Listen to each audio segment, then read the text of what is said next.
बिस्मिल्लाहिर्रहमानिर्रहीम। तो आज का जो सेशन है हमारा वो है ऑटो डीएस से रिलेटेड। जिन लोगों ने लास्ट सेशन अटेंड नहीं किया, बेसिकली ये कंटिन्यूड है, ये उसी सेशन को हम मूव फॉरवर्ड कर रहे हैं। लास्ट सेशन में हमने डिस्कस किया था कि हम ईबे पे लिस्टिंग्स कैसे करते हैं। ईबे जो हमारा मार्केट प्लेस है, इस पे हम ई कॉमर्स मार्केट प्लेस है, इसके ऊपर हम जो है वो अपनी प्रोडक्ट सेल करने के लिए लगाते हैं। तो ये लिस्टिंग जो है वो मैन्युअली कैसे की जाती है, और उसके अलावा हमने इसमें डिस्कस किया था कि प्रॉक्सी सेलिंग का कॉन्सेप्ट क्या है और किस तरह से विदाउट बिग इन्वेस्टमेंट हम जो है ये बिजनेस अपना रन कर सकते हैं। पाकिस्तान से बैठे हुए हम अपने जो है वो यूएस में जो स्टॉक पड़ा हुआ है उसको कैसे हम लोग राउट करवा सकते हैं अपने ईबे कस्टमर्स के लिए। ठीक है।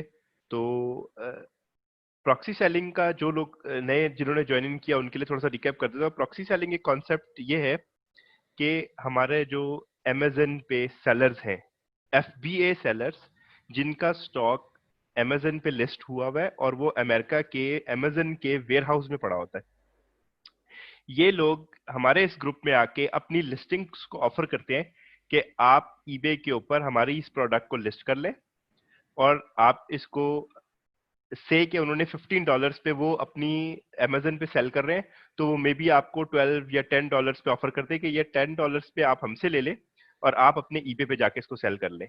तो उससे क्या होता है कि हमें एक प्रोडक्ट मिल जाती है, ईबे सेलर्स को एक प्रोडक्ट मिल जाती है जो कि अमेरिकन वेयर हाउस में पड़ी हुई है। हम उसको लिस्ट करते हैं और जब हमें से सेल्स आती है तो हम अपने अमेजन प्राइम बायर अकाउंट से जाके उस प्रोडक्ट को परचेज करते हैं एफबीए सेलर से, और अब उसमें एड्रेस मेंशन कर देते हैं अपने ईबे सेलर का, जो बायर का, सॉरी। तो हमारी प्रोडक्ट जो है वो अमेजन जो है वो हमारे बायर को शिप कर देता है।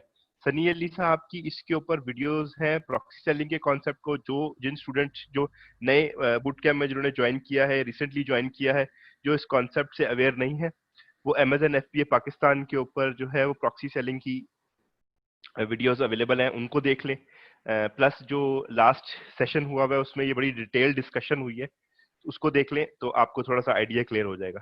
ठीक है। आज जो है हम लोग ऑटोमेट करना सीखेंगे कि हम अपने ईबे के प्रोसेस को किस तरह से ऑटोमेट कर सकते हैं, किस तरह से हम लोग जो है वो टाइम सेव कर सकते हैं और तेजी से लिस्टिंग कर सकते हैं, और किस तरह से हम जो है वो अपनी अर्निंग्स वही सेम विदाउट मच इन्वेस्टमेंट हम अपनी जो है वो अर्निंग्स को इंक्रीज कर सकते हैं। ईबे का जो बिजनेस मॉडल है ये किचन एक्सपेंसेस को रन करने के लिए बड़ा अच्छा है। स्टार्टअप में आप अगर न्यू है ई कॉमर्स मार्केट में, तो एक आपको एक एक्सपीरियंस देने के लिए अच्छा है, क्योंकि आप बड़ी कम इन्वेस्टमेंट में आप इसको बिजनेस को कर सकते हैं।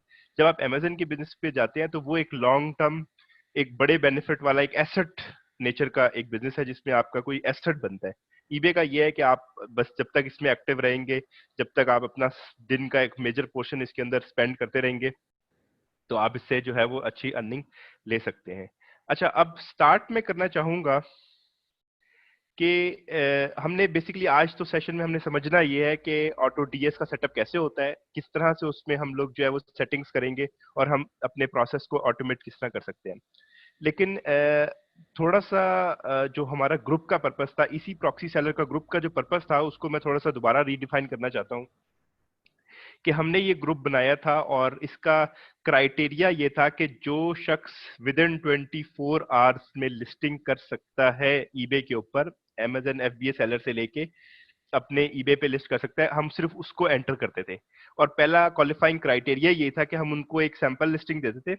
जब वो उसको लिस्ट कर लेते थे विद इन 24 आवर्स, तो हम उनको जो है वो एंटर कर लेते थे। लेटर ऑन सनी अली साहब ने इसको थोड़ा सा रिलैक्स किया पॉलिसी को कि ऐसे बूट कैंप स्टूडेंट जो अभी अरेंज कर रहे हैं ईबे अकाउंट, उन्होंने अमेजन ले लिया है या बूट कैंप में आ गए हैं और उन्होंने लर्निंग प्रोसेस स्टार्ट कर दिया हुआ है और वो चंद एक दिन में अपना ईबे अकाउंट भी अरेंज कर लेंगे, तो उनको भी फिर हमने जो है वो ऐड करना शुरू कर दिया। मतलब हमने अपना क्राइटेरिया रिलैक्स ये कर लिया कि जिसके पास भी एक ईबे अकाउंट है या पेपैल अकाउंट है और वो ईबे अकाउंट बना सकता है, तो हम उसको हमने एंटर कर लिया। ठीक है। लेकिन इससे क्या हुआ कि हमारे पास मेंबर तो माशाल्लाह काफी सारे आ गए हैं इस ग्रुप में, लेकिन जो इस ग्रुप से एक्सपेक्टेशंस थी कि ये विद इन अ डे जब कोई अपनी लिस्ट ऑफर करता है तो 100+ सेलर्स जो है उसको फॉरन लिस्ट कर देंगे। वो चीज अभी तक अटेन नहीं हो रही। 7 8 10 12 लोग जो है वो मैक्सिमम आते हैं और वो लिस्ट के अंदर लिस्टिंग कर रहे होते हैं, और बाकी सारे मेंबर्स जो है वो पता नहीं क्या कर रहे हैं, वो ग्रुप में आ गए हैं, अब सीरियस नहीं है, या बिजनेस को उन्होंने ड्रॉप कर दिया है। या एक पोटेंशियल मुझे रीजन ये नजर आता है कि कुछ लोग बहुत एंथुजियास्ट थे, वो आए इस बिजनेस में, लेकिन उन्होंने देखा कि यार रिटर्न नहीं आ रहा, कोई सेल्स नहीं हो रही, लिस्टिंग लगाई हुई है, 2 2 महीने हो गए हैं, 10 15 लिस्टिंग लगाई हुई है और सेल ही कोई नहीं आई, या 4 5 लिस्टिंग लगाई और फिर सेल ही कोई नहीं है, तो फिर वो कहते हैं यार ये तो फायदा ही नहीं है, हम इस पे क्या टाइम जाया कर रहे हैं अपने। तो ऐसे लोगों के लिए जिनको ये प्रॉब्लम है कि वो समझते हैं कि ये बिजनेस जो है वो उनको रिटर्न नहीं दे रहा, उनके लिए मेरा मैसेज ये है कि दो चीजों को आपको समझने की जरूरत है। जब मैंने 4 साल पहले ईबे का बिजनेस स्टार्ट किया तो मैंने एक्चुअली इन्वेस्टमेंट की और मैंने को 5 6 लाख रुपए का स्टॉक पाकिस्तान के डिफरेंट प्रोडक्ट जो मुझे लगता था कि मैं ईबे पे सेल कर सकता हूँ, मैंने वो जाके डिफरेंट मार्केट से वो प्रोडक्ट्स उठाए, उनको अपने पास लाके स्टोर किया, उनकी पैकिंग अरेंजमेंट्स की अपने पास, उनको उनकी पिक्चर्स ली। ठीक है, एक बड़ा पेन वाला प्रोसेस था कि उनको सारे को जो मतलब ड्रेसेस थे उनको डमी को पहनाना, जो क्या कहते हैं उसको प्रोडक्ट बॉक्स में रख के उनकी वाइट बैकग्राउंड के साथ तस्वीरें खींचना।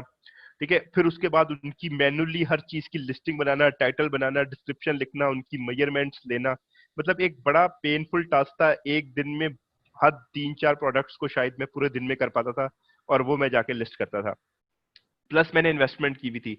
फिर जब वो सेल होती थी तो वो मेरी प्रोडक्ट मैं पाकिस्तान से शिप करता था। ठीक है, और जो है फिर एक मैंने इन्वेस्टमेंट की, अब मुझे पता नहीं है यार वो प्रोडक्ट मार्केट में क्लिक भी करेगी कि नहीं करेगी, मेरी वो इन्वेस्टमेंट कितनी देर तक उस प्रोडक्ट के अंदर फंसी रहेगी जो मैंने पैसे लगाए हुए। ठीक है, इसके बरअक्स जो ईबे ड्रॉप शिपिंग या प्रॉक्सी सेलिंग का कॉन्सेप्ट है, आपको कोई इन्वेस्टमेंट नहीं करना पड़ रहा, आपको एक आपने $60 का एक स्टोर खरीदा है, एक आपने $10 12 की अमेजन प्राइम बायर अकाउंट अगर आपने सब्सक्रिप्शन ले लिया मंथली, वो आपने स्पेंड किए पैसे। ठीक है, और आपने ऑटो डीएस ले लिया से फर्स्ट मंथ के लिए $1 है, फिर $7 8 ऑटो डीएस पे आपने लगा लिया, तो आपने बहुत भी हद $40 50 के अंदर आप अपना बिजनेस शुरू करने जा रहे हैं। ठीक है, और इसके अलावा आपकी कोई टाइम के अलावा आपकी कोई इन्वेस्टमेंट नहीं है, और फिर भी आप इतनी जल्दी से डिसअपॉइंट हो रहे हैं कि आप जो 4 5 प्रोडक्ट लिस्ट करने के बाद सोचते हैं कि जी इस बिजनेस में स्कोप नहीं है, या ये तो मतलब सिर्फ मतलब बहुत सारे लोगों का फीडबैक ये आया कि ये एफबीए सेलर्स के लिए तो शायद अच्छा है, ईबे सेलर्स के लिए इसमें कुछ भी नहीं है। देखिए, सनी अली साहब ने जब ये कॉन्सेप्ट लॉन्च किया था तो उन्हें पता था कि पाकिस्तान में बहुत सारे ऐसे लोग हैं जिनके पास शायद इन्वेस्टमेंट या नॉलेज अभी नहीं है अमेजन की तरफ जाने की, तो उनको मोबिलाइज करने के लिए कि चले उनकी भी कुछ इनकम स्टार्ट हो जाए, उनके लिए ये एक्टिविटी बेसिकली स्टार्ट की थी कि आप विदाउट इन्वेस्टमेंट अपना बिजनेस को रन कर सके। अब एफबीए, अब मैंने एक अपने मॉडल डिस्कस किया, एक एफबीए मॉडल, कि मैं कैसे काम कर रहा था। ईबे का ड्रॉपशिपिंग का प्रॉक्सी सेलिंग का मॉडल कितना स्ट्रेट फॉरवर्ड है, किसी की लिस्ट है, उसने उस पे 7 8 10 हजार डॉलर इन्वेस्ट किए हुए, उसने उसको यूएसए में रखा हुआ है, और वो आपको अपनी लिस्ट ऑफर कर रहा है कि भाई आप ये लेके लगा ले। आपका क्या जा रहा है, आपने जस्ट 15 20 मिनट लगाए और आपने वो लिस्ट कर दी, नहीं बिक रही, तो आपकी इन्वेस्टमेंट थोड़ी स्टक हुई, सॉरी, आपकी इन्वेस्टमेंट थोड़ी स्टक हुई भी है उसके अंदर, कि आप जो है परेशान हो गए कि जी ये तो चीजें बिक ही नहीं रही हैं। सेकंड, आप जो है आपको एक आपको सर्विस मिल रही है कि आपने एक प्रोडक्ट नहीं लगाई, आपने अगर 30 50 एफबीए सेलर्स अवेलेबल है, आपने 50 डिफरेंट प्रोडक्ट लगाई हैं। ठीक है, 30 नहीं चलती, 20 तो चलेंगी, 20 नहीं चलती 10 तो चलेंगी, आपके ऊपर आपके पास सेल्स तो आएगी। आपका क्या जा रहा है, आपका लग क्या रहा है। ठीक है, तो मुझे वो डिमोटिवेशन की लोगों की वजह समझ नहीं आई कि अगर सेल नहीं हो रही तो वो डिमोटिवेट क्यों है, और अगर सेल नहीं हो रही तो वो क्या कर रहे हैं कि वो उसको सेल क्यों जनरेट करें। क्या उन्होंने सेटिंग्स सही नहीं की हुई, क्या उन्होंने जो है प्राइसिंग अच्छी नहीं की हुई, क्या उन्होंने लिस्टिंग के ऊपर काम नहीं किया हुआ। इस चीज के ऊपर वर्कआउट करने के बजाय कि हम किस तरह सेल जनरेट कर सकते हैं, बजाय इसके कि बस वो डिसअपॉइंट होके बैठ गए। ठीक है, तो ये बड़ा एक नेगेटिव एटीट्यूड है जो मतलब इसको चेंज करें। आपको एक अपॉर्चुनिटी मिल रही है और आप इसका फायदा उठाएं। सेकेंडली ये कि एक मैंने सेशन अभी रिसेंटली अटेंड किया, ये लॉयर पोजिन जो है ये सीईओ ऑटोडीएस के, इनका एक सेशन था the 7 rules of successful eBay drop shipping business, ठीक है। उसमें जो रूल नंबर 1 था वो था the law of big number. उन्होंने कहा कि ईबे में सेल्स लेने के लिए, अच्छे प्रॉफिट्स लेने के लिए 8 to 10,000 लिस्टिंग्स होनी चाहिए। हमारे यहाँ पर प्रॉक्सी सेलर्स जो हैं वो 8 या 10 मैक्सिमम लिस्टिंग करने के बाद बैठ गए कि सेल नहीं है, ठीक है। और वो साहब कह रहे हैं कि 8 से 10,000 लिस्टिंग्स होने चाहिए, ठीक है। तो हम लोग इतनी जल्दी क्यों हिम्मत हार गए, ठीक है। हमने तो अभी 100 भी नहीं अचीव किया। सनी अली साहब ने जब ये लॉन्च किया था तो उन्होंने बिल्कुल क्लियर कट कहा था कि ईबे सेलर्स का टारगेट 100 लिस्टिंग्स होना चाहिए। 100 लिस्टिंग्स होंगी तो सेल्स आस्ता आना शुरू होंगी, क्योंकि अमेजन जो है वो एक एक्सपेंसिव मार्केट है, ईबे एक चीप मार्केट है। आप अमेजन की एक्सपेंसिव प्रोडक्ट को उसके ऊपर मजीद अपनी क्या कहते हैं एक्सपेंसेस ऐड और अपने प्रॉफिट मार्जिन ऐड करने के बाद आप लिस्ट कर रहे हो, तो आपको इतनी जल्दी उसके ऊपर रिस्पॉन्स नहीं आने वाला। आपको उसको प्रमोटेड लिस्टिंग में लगाना होगा, आपको उसके ऊपर काम करना होगा, आपको ज्यादा लिस्टिंग करनी होगी, तब जाके आपको सेल्स आना शुरू होंगी, ठीक है। तो हमने तो बस सिर्फ 8-10 लिस्टिंग लगाई और हम बैठ गए, ठीक है। तो इस चीज को हमें चेंज करना है, हमें इनको लिस्टिंग के नंबर ऑफ लिस्टिंग को इम्प्रूव करना है। तो आज का जो सेशन है उसमें मैं ये भी बात स्ट्रेस कर रहा हूँ कि आप लोग सिर्फ प्रॉक्सी सेलिंग के ऊपर जो है वो ना रहे, लिमिट ना करें अपने आप को कि यार मैंने, एक बंदे ने पोस्ट डाली आज, उसने मुझे मैसेज किया कि जी मुझे कोई लिस्ट ही नहीं दे रहा। एफबीए सेलर जो है, मैंने पोस्ट डाली और एफबीए सेलर जो है उसने मुझे रिस्पॉन्स नहीं किया। एफबीए सेलर अपनी अमेजन की लिस्टिंग को हैंडल कर रहा है, वो अपने हाउस होल्ड मैटर्स को हैंडल कर रहा है। उसके पास शायद इतना टाइम नहीं है कि वो आपके पीछे भागेगा कि यार आओ आप मेरी लिस्ट कर दे, आप मेरी लिस्ट कर दे, आप मेरी लिस्ट कर दे, ठीक है। जब हम उसको कोई रिस्पॉन्स ही नहीं दे रहे, हाँ एक दिन हम इस ग्रुप को इतना स्ट्रांग कर लेते हैं कि किसी की भी लिस्ट फेल हो चुकी है, अब उसको अपना स्टॉक रिलीज करना है, वो चाहता है जल्दी जल्दी ईबे में, मेरे अमेजन के वेयर हाउस में से मुझे स्टोरेज कॉस्ट पड़ना बंद हो और मेरी ये जो ब्रेक इवन के ऊपर मेरी प्रोडक्ट चली जाए। वो आपके पीछे भागेगा क्योंकि उसको पता होगा कि यार ये ईबे के सेलर्स जो है ये मेरे लिए ये काम कर सकते हैं। या जब हम डेली बेसिस के ऊपर लोगों को रिव्यू ला के देना शुरू कर देंगे अमेजन के सेलर्स को, तो उनको पता होगा कि यार द चीपेस्ट और इजीएस्ट वे और फास्टेस्ट वे जो है वो इसी प्रॉक्सी सेलर ग्रुप है, जिसके थ्रू मुझे फीडबैक्स आ सकते हैं, रिव्यूज मिल सकते हैं। तो वो फिर आपके पास आएगा, वो आपको मैसेज करेगा कि जी मेरी भी लिस्ट लगा दे। लेकिन आज हम उनको कोई रिस्पॉन्स नहीं दे रहे, तो वो हमें लिस्ट, हमें क्यों रिस्पॉन्स देंगे, ठीक है। एक ये चीज है। और फायदा किसका है, देखिए वो अपनी इन्वेस्टमेंट करके उन्होंने अपने बिजनेस स्टैब्लिश कर रहे हैं या कर रहे हैं या कर लिए हैं, उनको उससे रिटर्न आ जाएगा। उनको प्रॉक्सी सेलर की अगर वो स्टैब्लिश हो गए तो उतनी जरूरत नहीं रहेगी, ठीक है। हमें उनकी जरूरत ज्यादा है क्योंकि उनकी इन्वेंट्री पड़ी हुई है। हम ईबे के बिजनेस को एक साइड बिजनेस के तौर पे किचन मनी के लिए हम इसको चलाना चाह रहे हैं। हम इसके ऊपर बड़ी 8-10 हजार डॉलर की, 1,000, 2,000, 3,000 डॉलर की इन्वेस्टमेंट नहीं करना चाहते। हम कह रहे हैं जो ऑलरेडी लिस्टिंग्स अवेलेबल है उन्हीं से बेच के 300-400-500 डॉलर कमाते हैं महीने का, ठीक है। अब 9 to 5 कोई जॉब करता है, 50,000 जिसकी सैलरी है वो 9 to 5 जॉब करता है, वो इतनी मेहनत करता है सारा दिन में और फिर उसको मंथ एंड पे 50,000 मिलते हैं। आप दिन में 1 घंटा भी लगा दें ईबे के ऊपर तो आप 2-3-4-5 लिस्टिंग्स कर सकते हैं। अभी मैं आपको ऑटोडीएस से लिस्टिंग सिखाऊंगा कितना प्रोसेस फास्ट हो जाता है। तो हम इस 30-40 हजार रुपए को लगाने पे इस पे क्यों नहीं मेहनत कर रहे, ठीक है। तो ये एक पॉइंट था कि हमें कोशिश ये करनी है कि हम इसके ऊपर लिस्टिंग को अपनी इंक्रीज करें। अच्छा, अब लिस्टिंग्स कैसे आएंगी। अब प्रॉक्सी सेलर से कि एफबीए सेलर ने आपको लिस्टिंग नहीं दी, ठीक है। सबसे पहले तो है कि मैं आपका पॉइंट ऑफ कांटेक्ट हूं। कोई एफबीए सेलर है जो अपनी लिस्ट ऑफर करना चाह रहा है ईबे सेलर्स को, तो वो मुझसे राब्ता करे। मैं जो टॉप ईबे सेलर्स हैं उनको वो लिस्टिंग खुद दूंगा, उन्हें बताऊंगा कि जी ये लिस्टिंग को लिस्ट कर दें। और जो बाकी ईबे सेलर्स हैं, मैंने टॉप सेलर्स की बात की, वो मुझे प्रूफ करें कि वो भी टॉप सेलर्स हैं, वो भी डेली बेसिस के ऊपर विद इन 24 आवर्स लिस्ट को लिस्ट करें, उसकी उनकी जो प्रोडक्ट है उसको लिस्ट करें, ताकि मैं उनको कैटेगरी में डालूं, ताकि आप लोगों को ज्यादा ज्यादा लिस्ट मिलना शुरू हो। अच्छा, और एक चीज जो बहुत जरूरी है एक नए ड्रॉपशिपर के लिए, एक नए ईबे सेलर के लिए, ईबे जो है वो बहुत जल्दी आपका अकाउंट सस्पेंड कर देता है। आपने यहाँ पर अकाउंट बनाया, पहली लिस्ट नहीं की आपने और आपका अकाउंट सस्पेंड हो गया, ठीक है। ईबे की एक जनरल प्रैक्टिस है, वो अपने जो सेलर्स हैं उनसे नो हाउ बिल्ड करने के लिए, उन्हें वो चेक करने के लिए कि कोई कोई प्रॉपर सेलर आया है या कोई बंदा जो है उसने अपना डुप्लीकेट अकाउंट बनाया है, पहला सस्पेंड हो गया था और वो ईबे प्लेटफॉर्म को गलत यूज करेगा या स्कैम करेगा सेलर्स को, या शायद वो अनइन्फॉर्म्ड सेलर है और वो इसको समझता नहीं प्लेटफॉर्म, और वो इस प्लेटफॉर्म को अब्यूज करेगा। तो इसलिए वो क्या करते हैं कि वो आपको सस्पेंड करके आपका एक इंटरव्यू करते हैं। जब आप प्रॉक्सी सेलिंग कर रहे हैं और आप अपनी ड्रॉप शिपिंग के बिजनेस का स्टार्ट प्रॉक्सी सेलिंग से लेते हैं, तो आपके जब अकाउंट सस्पेंड हो जाएगा और वो आप उनको कॉल करेंगे तो वो आपसे पूछेंगे जी आप इन्वेंट्री सोर्स कहाँ से कर रहे हैं। आप कहेंगे मैं तो अमेजन से ले रहा हूँ, या अलीबाबा से ले रहा हूँ, या वॉलमार्ट से ले रहा हूँ, या सैम्स क्लब से ले रहा हूँ, मैं ड्रॉप शिपिंग कर रहा हूँ। तो वो उसी वक्त आपके अकाउंट को जो है वो सस्पेंड कर देंगे परमानेंटली, कि ये जो सेलर है ये सस्पेंडेड फॉर लाइफ टाइम। ठीक है। लेकिन अगर आप उनको कहेंगे जी मेरा वेयर हाउस जो है वो मैं पाकिस्तान से हूँ, मैंने पाकिस्तान से अकाउंट बनाया है, लेकिन मैंने एक प्राइवेट फुलफिलमेंट सेंटर जो है डेलस टेक्सास में एक मैंने हायर किया है, ये उसका जिप कोड है उस सेंटर का, और मैं अपनी लिस्ट जो प्रोडक्ट है वो सोर्स करता हूँ चाइना से, और डेलस टेक्सास के वेयर हाउस में रखता हूँ, और वहां से मैं फिर अपने फुलफिलमेंट कर रहा हूँ।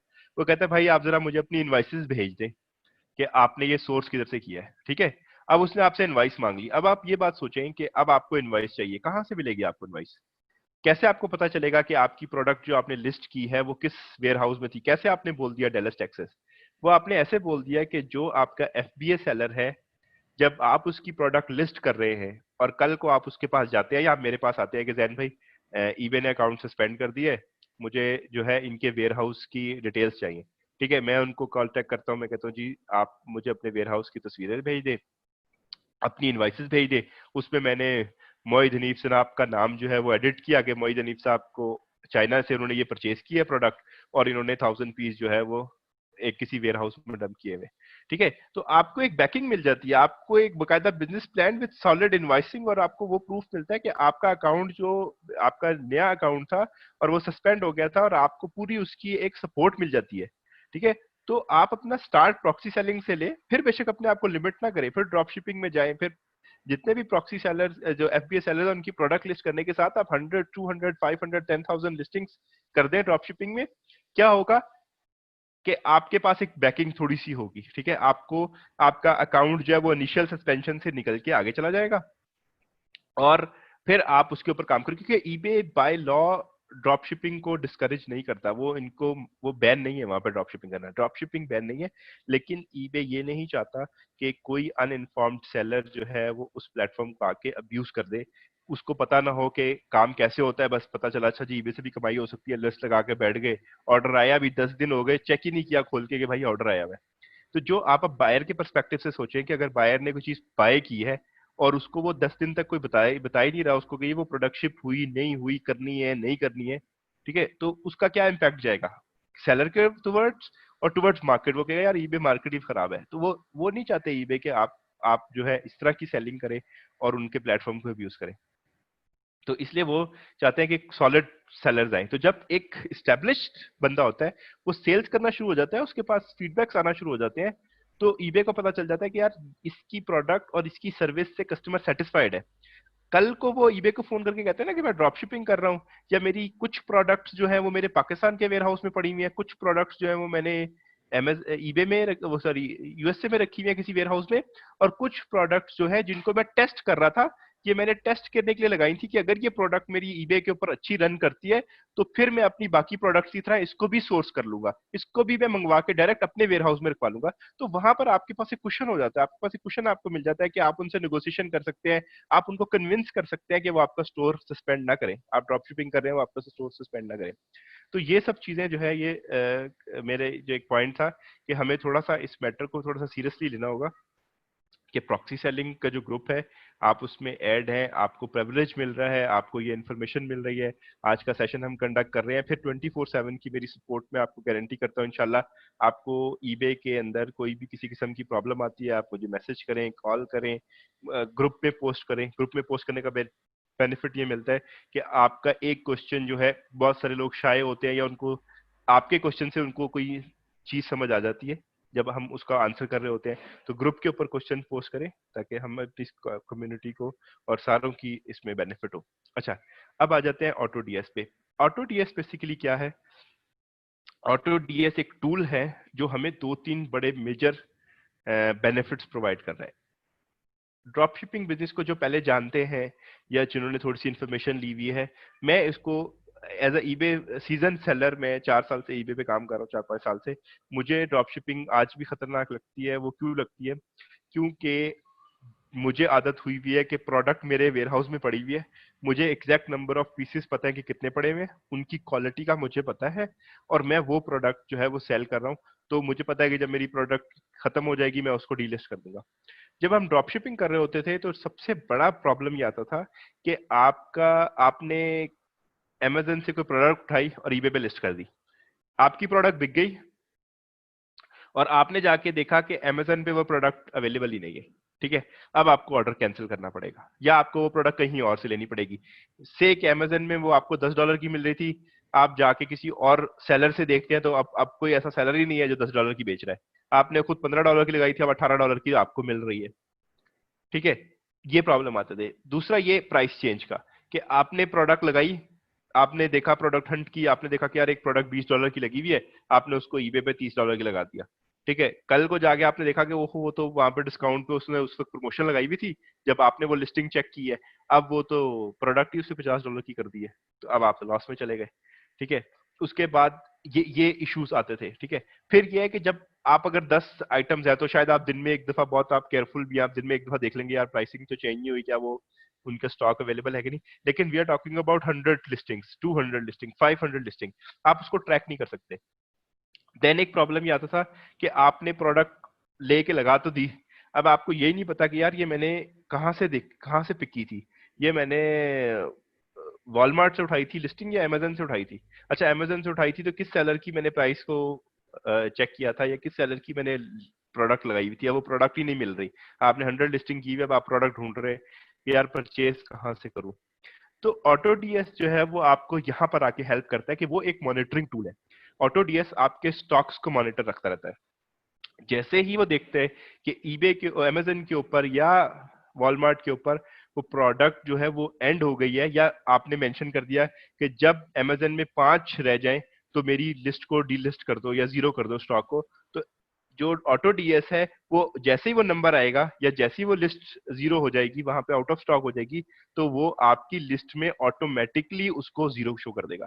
तो आपको यहां से कवर मिल जाता है कि आपकी प्रोडक्ट जो है आप आउट ऑफ स्टॉक होने से बच जाते हैं। अब प्रॉक्सी सेलिंग में एक एक प्रॉब्लम क्या आई, प्रॉक्सी सेलिंग में कुछ जो हमारे प्रॉक्सी सेलर्स थे, सॉरी, उनकी थोड़ी सी मिस्टेक कि वो एक्टिव नहीं रहते, कि उन्होंने देखा ही नहीं कि एक बंदे ने जब उसकी प्रोडक्ट सेल आउट हो गई है, आउट ऑफ स्टॉक हो गई है, ओएसएस हो गई है, तो उन्होंने इस चीज के ऊपर ध्यान नहीं किया और उनकी लिस्ट में भी लगी हुई है। ठीक है, कल को ऑर्डर आ गया, अब ऑर्डर आ गया, वो एफबीए सेलर पे फोन कर रहे हैं कि जी मुझे वो प्रोडक्ट दें, वो कह रहा है भाई मैंने तो आउट ऑफ स्टॉक मेंशन कर दिया। मैं या किसी एंड पर एफबीए सेलर्स की नेग्लिजेंस हो गई कि उसने बताया ही नहीं कि उसकी प्रोडक्ट जो है वो आउट ऑफ स्टॉक हो चुकी है, तो वो ईबे सेलर बेची जा रहे हैं। अब वो पता लगा जी वो तो आउट ऑफ स्टॉक हो चुकी है, अब है भी सारी प्राइवेट लेबल ब्रांड्स, अब वो किसी और से जाके उठाएगा, हमें $3-4 डिस्काउंट में मिल रही थी, अब फुल प्राइस पे लिखनी पड़ेगी। एकदम से एक जो है वो फ्रस्ट्रेशन आ गई, लॉसेस आना शुरू हो गए। ठीक है, तो अब जब हम ऑटो डीएस को यूज करते हैं तो हमारा ये जो आउट ऑफ स्टॉक वाला ऑप्शन वो है, वो जो प्रॉब्लम है वो हमारा खत्म हो जाता है। सेकंड जो है वो प्राइस वाला, जनाब एफबीए सेलर ने या आपने ड्रॉप शिपिंग कर रहे थे, उन्होंने प्राइस इंक्रीज कर दी, तो ऑटो डीएस क्या करेगा, आपके सेट क्राइटेरिया के ऊपर जो प्राइस है आपके ईबे पे भी वो लाइव इंक्रीज कर देगा। ठीक हो गया। उसके बाद फिर इसके अंदर ऑटो डीएस पे फाइंडर है कि प्रोडक्ट कैसे ढूंढे, कौन सी प्रोडक्ट लगाएं। वैसे मैं इस चीज को इतना रिकमेंड नहीं करता, लेकिन ये भी एक टूल है कि आप उसको अगर कुछ क्रेडिट खरीद ले ऑटोडीएस से, ऑटोडीएस को पे करके कि मैं 100 प्रोडक्ट फाइंड करना चाहता हूँ, तो वो आपको 100 क्रेडिट दे देता है, और आप जो है वो ऑटो फाइंडर से जो है वो 100 प्रोडक्ट वन क्लिक के ऊपर लिस्ट कर दे अपने ईबे के ऊपर।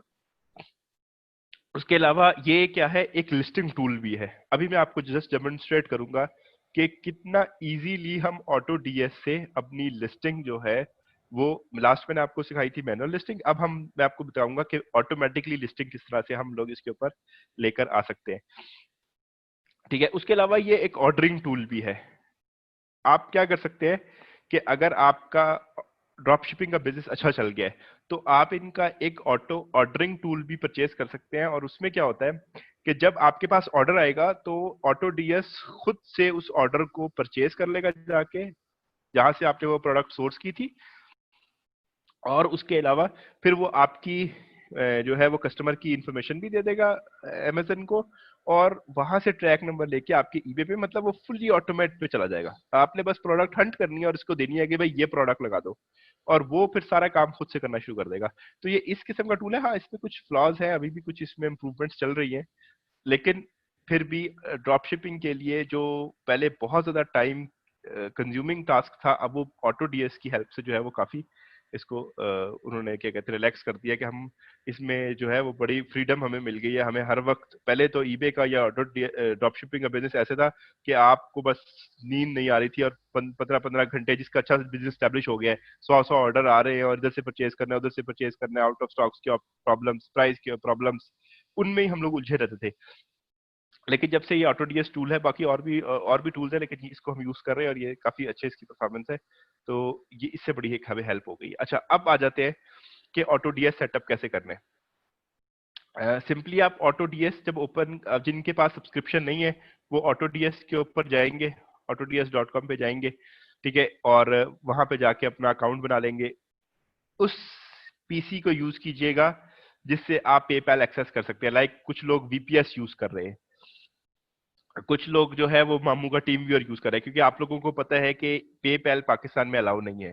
तो जिनके पास भी ईबे स्टोर्स हैं वो ये जानते हैं कि उन्होंने पेपैल किसी ना किसी मामू से लिया हुआ है। फॉर एग्जांपल, किसी साहब ने ऑस्ट्रेलिया से पेपैल लिया हुआ है और पाकिस्तान के एड्रेस के ऊपर अपना ईबे अकाउंट बनाया हुआ है, तो वो अपने ऑस्ट्रेलियन कजन से जाके, अपने मामू से जाके, ऑस्ट्रेलियन मामू से जाके उनके पीसी के ऊपर लॉग इन करेगा ईबे अकाउंट को, और वहां पे लॉगिन करेगा ऑटोडीएस को।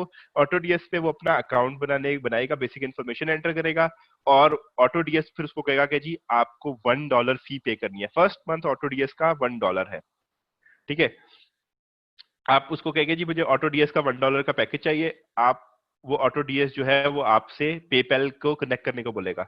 वहां पे आप अपना पेपैल का ईमेल एड्रेस और पासवर्ड डालेंगे, वो आपको पेपैल के पेज पे लेके जाएगा, फिर दोबारा ऑटोडीएस के पेज पर लेकर आएगा, और आपका एक अकाउंट जो है वो सक्सेसफुली जनरेट हो जाएगा। फिर ऑटोडीएस आपको बोलेगा कि अब आप इसमें ईबे अकाउंट ऐड कीजिए।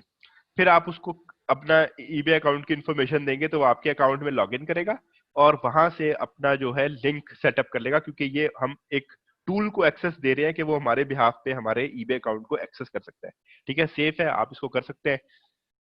मैं अपना अकाउंट ऑटोडीएस के थ्रू चला रहा हूँ, ये किसी और का अकाउंट मैंने उठाया है, ठीक है, ये ट्रेनिंग पर्पसेस के लिए, वरना जो मेरा मेरा अपना जो अकाउंट है उसके ऊपर मेरे जो प्रोडक्ट्स हैं सारे वो लिस्टेड ऑटोडीएस के थ्रू।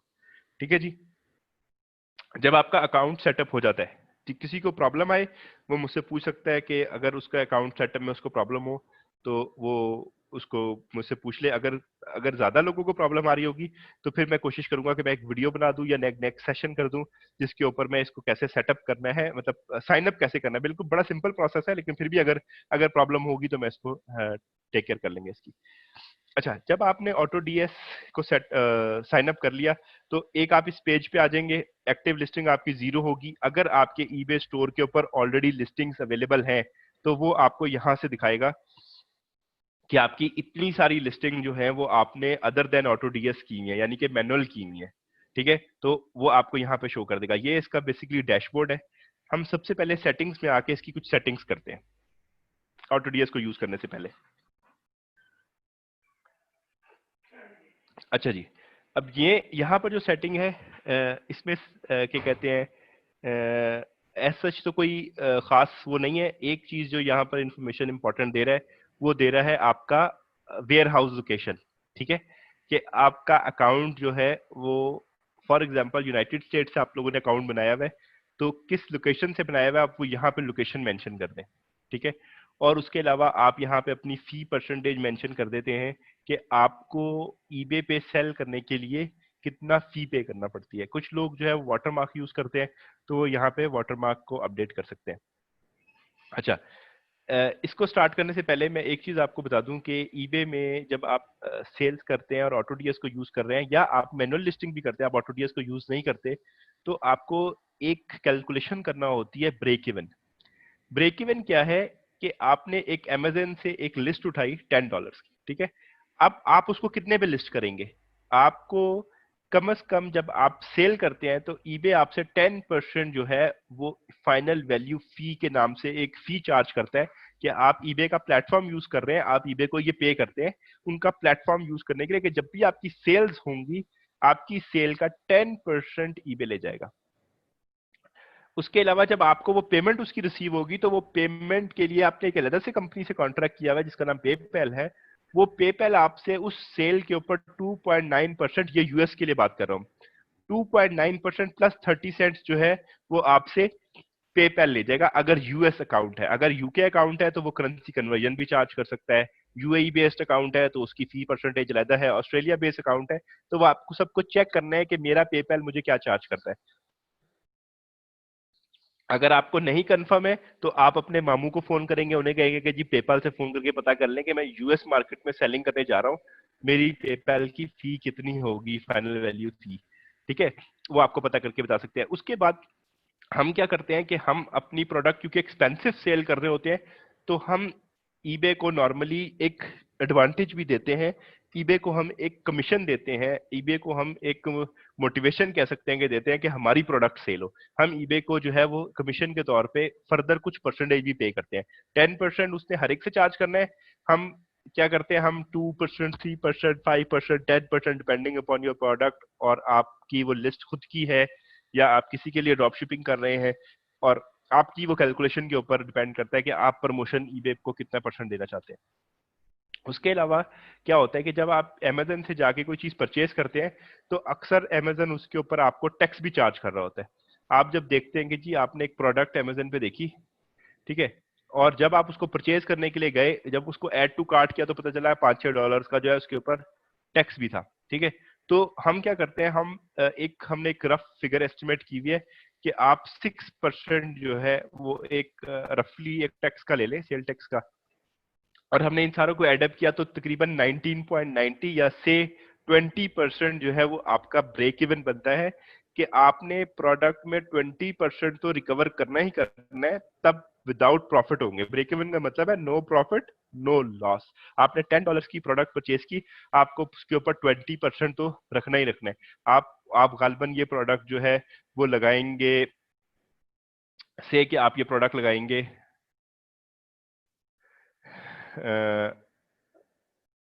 ये देखें, आपने कहा कि जी $10 की वो आपको मिल रही है प्रोडक्ट, तो आपको कम से कम इसको जो है वो 1249 की लगाएंगे तो आपको 45 सेंट्स का प्रॉफिट होगा। क्यों? क्योंकि 10% ईबे ले जाएगा, आपने जो प्रमोशन लगाई 1% वो भी ईबे ने आपसे ले ली, 2.9% प्लस 30 सेंट पेपैल ने चार्ज कर लिया, कॉस्ट आपकी खुद की 10 थी तो ये आपको 45 सेंट्स बच रहे हैं।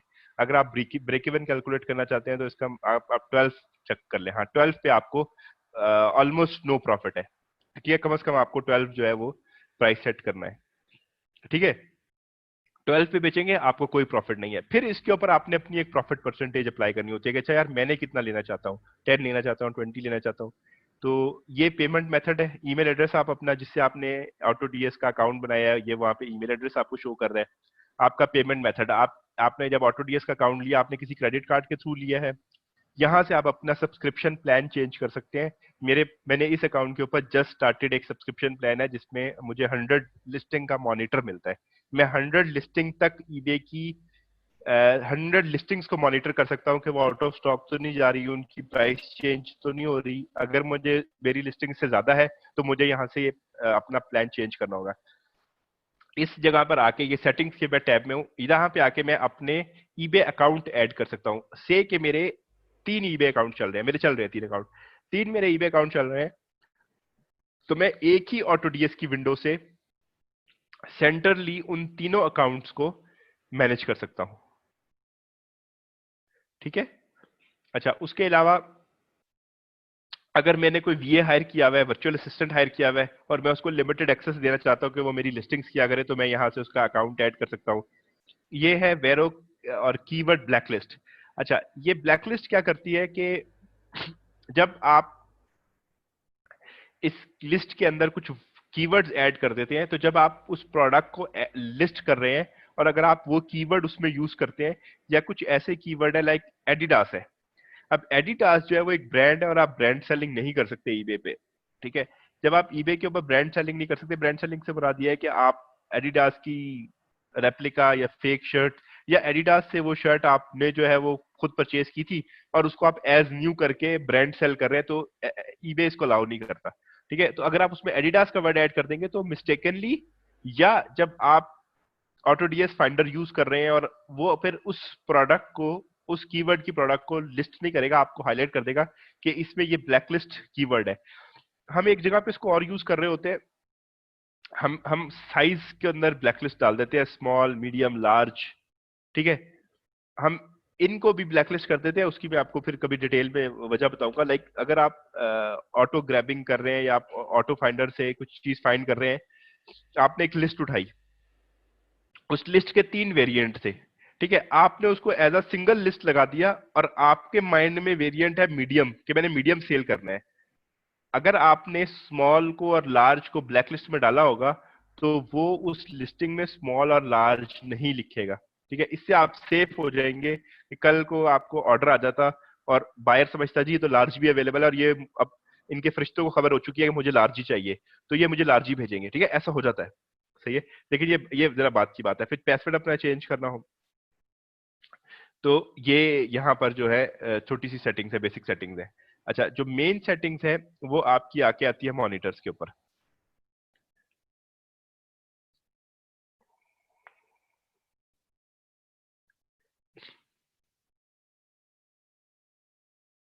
अच्छा, यहाँ पर मल्टीपल मॉनिटर्स है, एक है प्रोडक्ट मॉनिटर, एक है ऑर्डर मॉनिटर, एक है प्रॉफिटेबिलिटी मॉनिटर और एक है ऑर्डर प्रोसेसर। ठीक है, प्रोडक्ट मॉनिटर जो है वो चेक करेगा कि आपकी प्रोडक्ट आउट ऑफ स्टॉक तो नहीं है, प्रोडक्ट की प्राइस क्या चल रही है। ऑर्डर मॉनिटर जो है ये इसकी जो है ऑर्डरिंग की इंफॉर्मेशन लिखेगा। ये इस टाइप की इंफॉर्मेशन देख रहा होता है कि जब आपकी प्रोडक्ट सेल हो जाती है तो उसके बाद इसने ऑटोडीएस ने क्या फंक्शंस परफॉर्म करने हैं सेल होने के बाद। ऑर्डर प्रोसेसर जो है वो आपकी प्रोडक्ट, जैसे मैंने बताया कि आप ये परचेज कर सकते हैं कि आप ऑर्डर जो है वो ऑटोमेटिकली ऑटो टीएस से, मैंने भी ये मॉनिटर नहीं लिया हुआ इस अकाउंट में तो ये अभी नॉट वर्किंग कर रहा है। ठीक है, कि आप ऑटोमेटिकली ऑर्डर भी परचेज कर सकते हैं। तो इसमें आप क्राइटेरिया डिफाइन कर देते हैं कि क्या होगा, मतलब ऑर्डर कैसे प्लेस होगा, फिर ये कम्युनिकेशन भी खुद से करता है। प्रॉफिटेबिलिटी मॉनिटर जो है ये आपको बता देता है कि आपकी कौन सी प्रोडक्ट जो है वो प्रॉफिटेबल में जा रही है या वो आपको कोई प्रॉफिट नहीं दे रही है। ठीक है, तो सबसे पहले हमने इसकी सेटिंग करनी होती है प्रोडक्ट मॉनिटर। प्रोडक्ट मॉनिटर में एक जनरल सेटिंग्स है, एक स्पेसिफिकली अमेजन से रिलेटेड सेटिंग्स है, फिर वॉलमार्ट है, बैंगगुड है, अली एक्सप्रेस है और होम डिपो सेटिंग्स है। ठीक है, आप ये डिफरेंट सोर्स जो है ऑटोडीएस को अगर आप यूज कर रहे हैं तो आप इन 5 सोर्सेज से अपनी प्रोडक्ट जो है वो सोर्स कर सकते हैं और इन हब की जो है वो इंडिविजुअल आपके पास सेटिंग आती है। ठीक है, अच्छा अब हम पहले आ जाते हैं अमेजन की सेटिंग के ऊपर, क्योंकि हमारा जो प्राइमरी फोकस है वो प्रॉक्सी सेलिंग है। और अब हम क्या करने जा रहे हैं कि हम अपनी प्रॉक्सी सेलिंग की लिस्टिंग को करेंगे ऑटोडीएस को यूज करते हुए।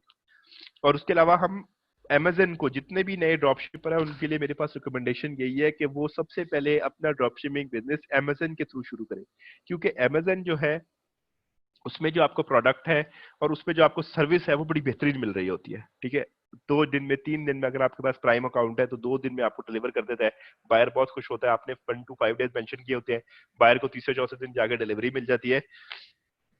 बाकी अगर आप अली एक्सप्रेस वगैरह पे जाते हैं तो वहाँ पे 20-20, 25-25 दिन का टाइम होता है, तो वो नए सेलर के लिए इतनी जबरदस्त चीज नहीं है ये। ठीक है, तो आप अमेजन से स्टार्ट करें, फिर आप आगे अपने एवेन्यूज एक्सप्लोर कर सकते हैं, वॉलमार्ट में जा सकते हैं और डिफरेंट इस पे स्टोर बना सकते हैं।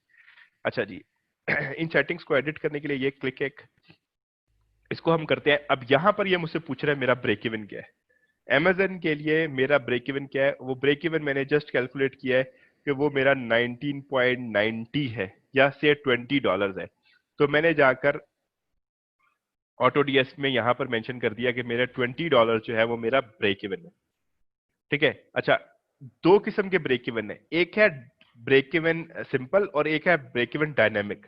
डायनेमिक ब्रेक इवन क्या कह रहा है कि कुछ जो प्रोडक्ट तो अमेजन सेल कर रहा है, अमेजन उसके ऊपर टैक्स लाजमी चार्ज करता है, लेकिन जो प्रोडक्ट्स अमेजन सेल नहीं कर रहा उस पे अमेजन टैक्स चार्ज नहीं कर रहा होता। कभी कोई जो एफपीएस सेलर के ऊपर डिपेंड करता है। हमारे जितने भी प्रॉक्सी सेलर है वो कोई टैक्स चार्ज नहीं कर रहे, उनकी लिस्टिंग के ऊपर सेल टैक्स नहीं है।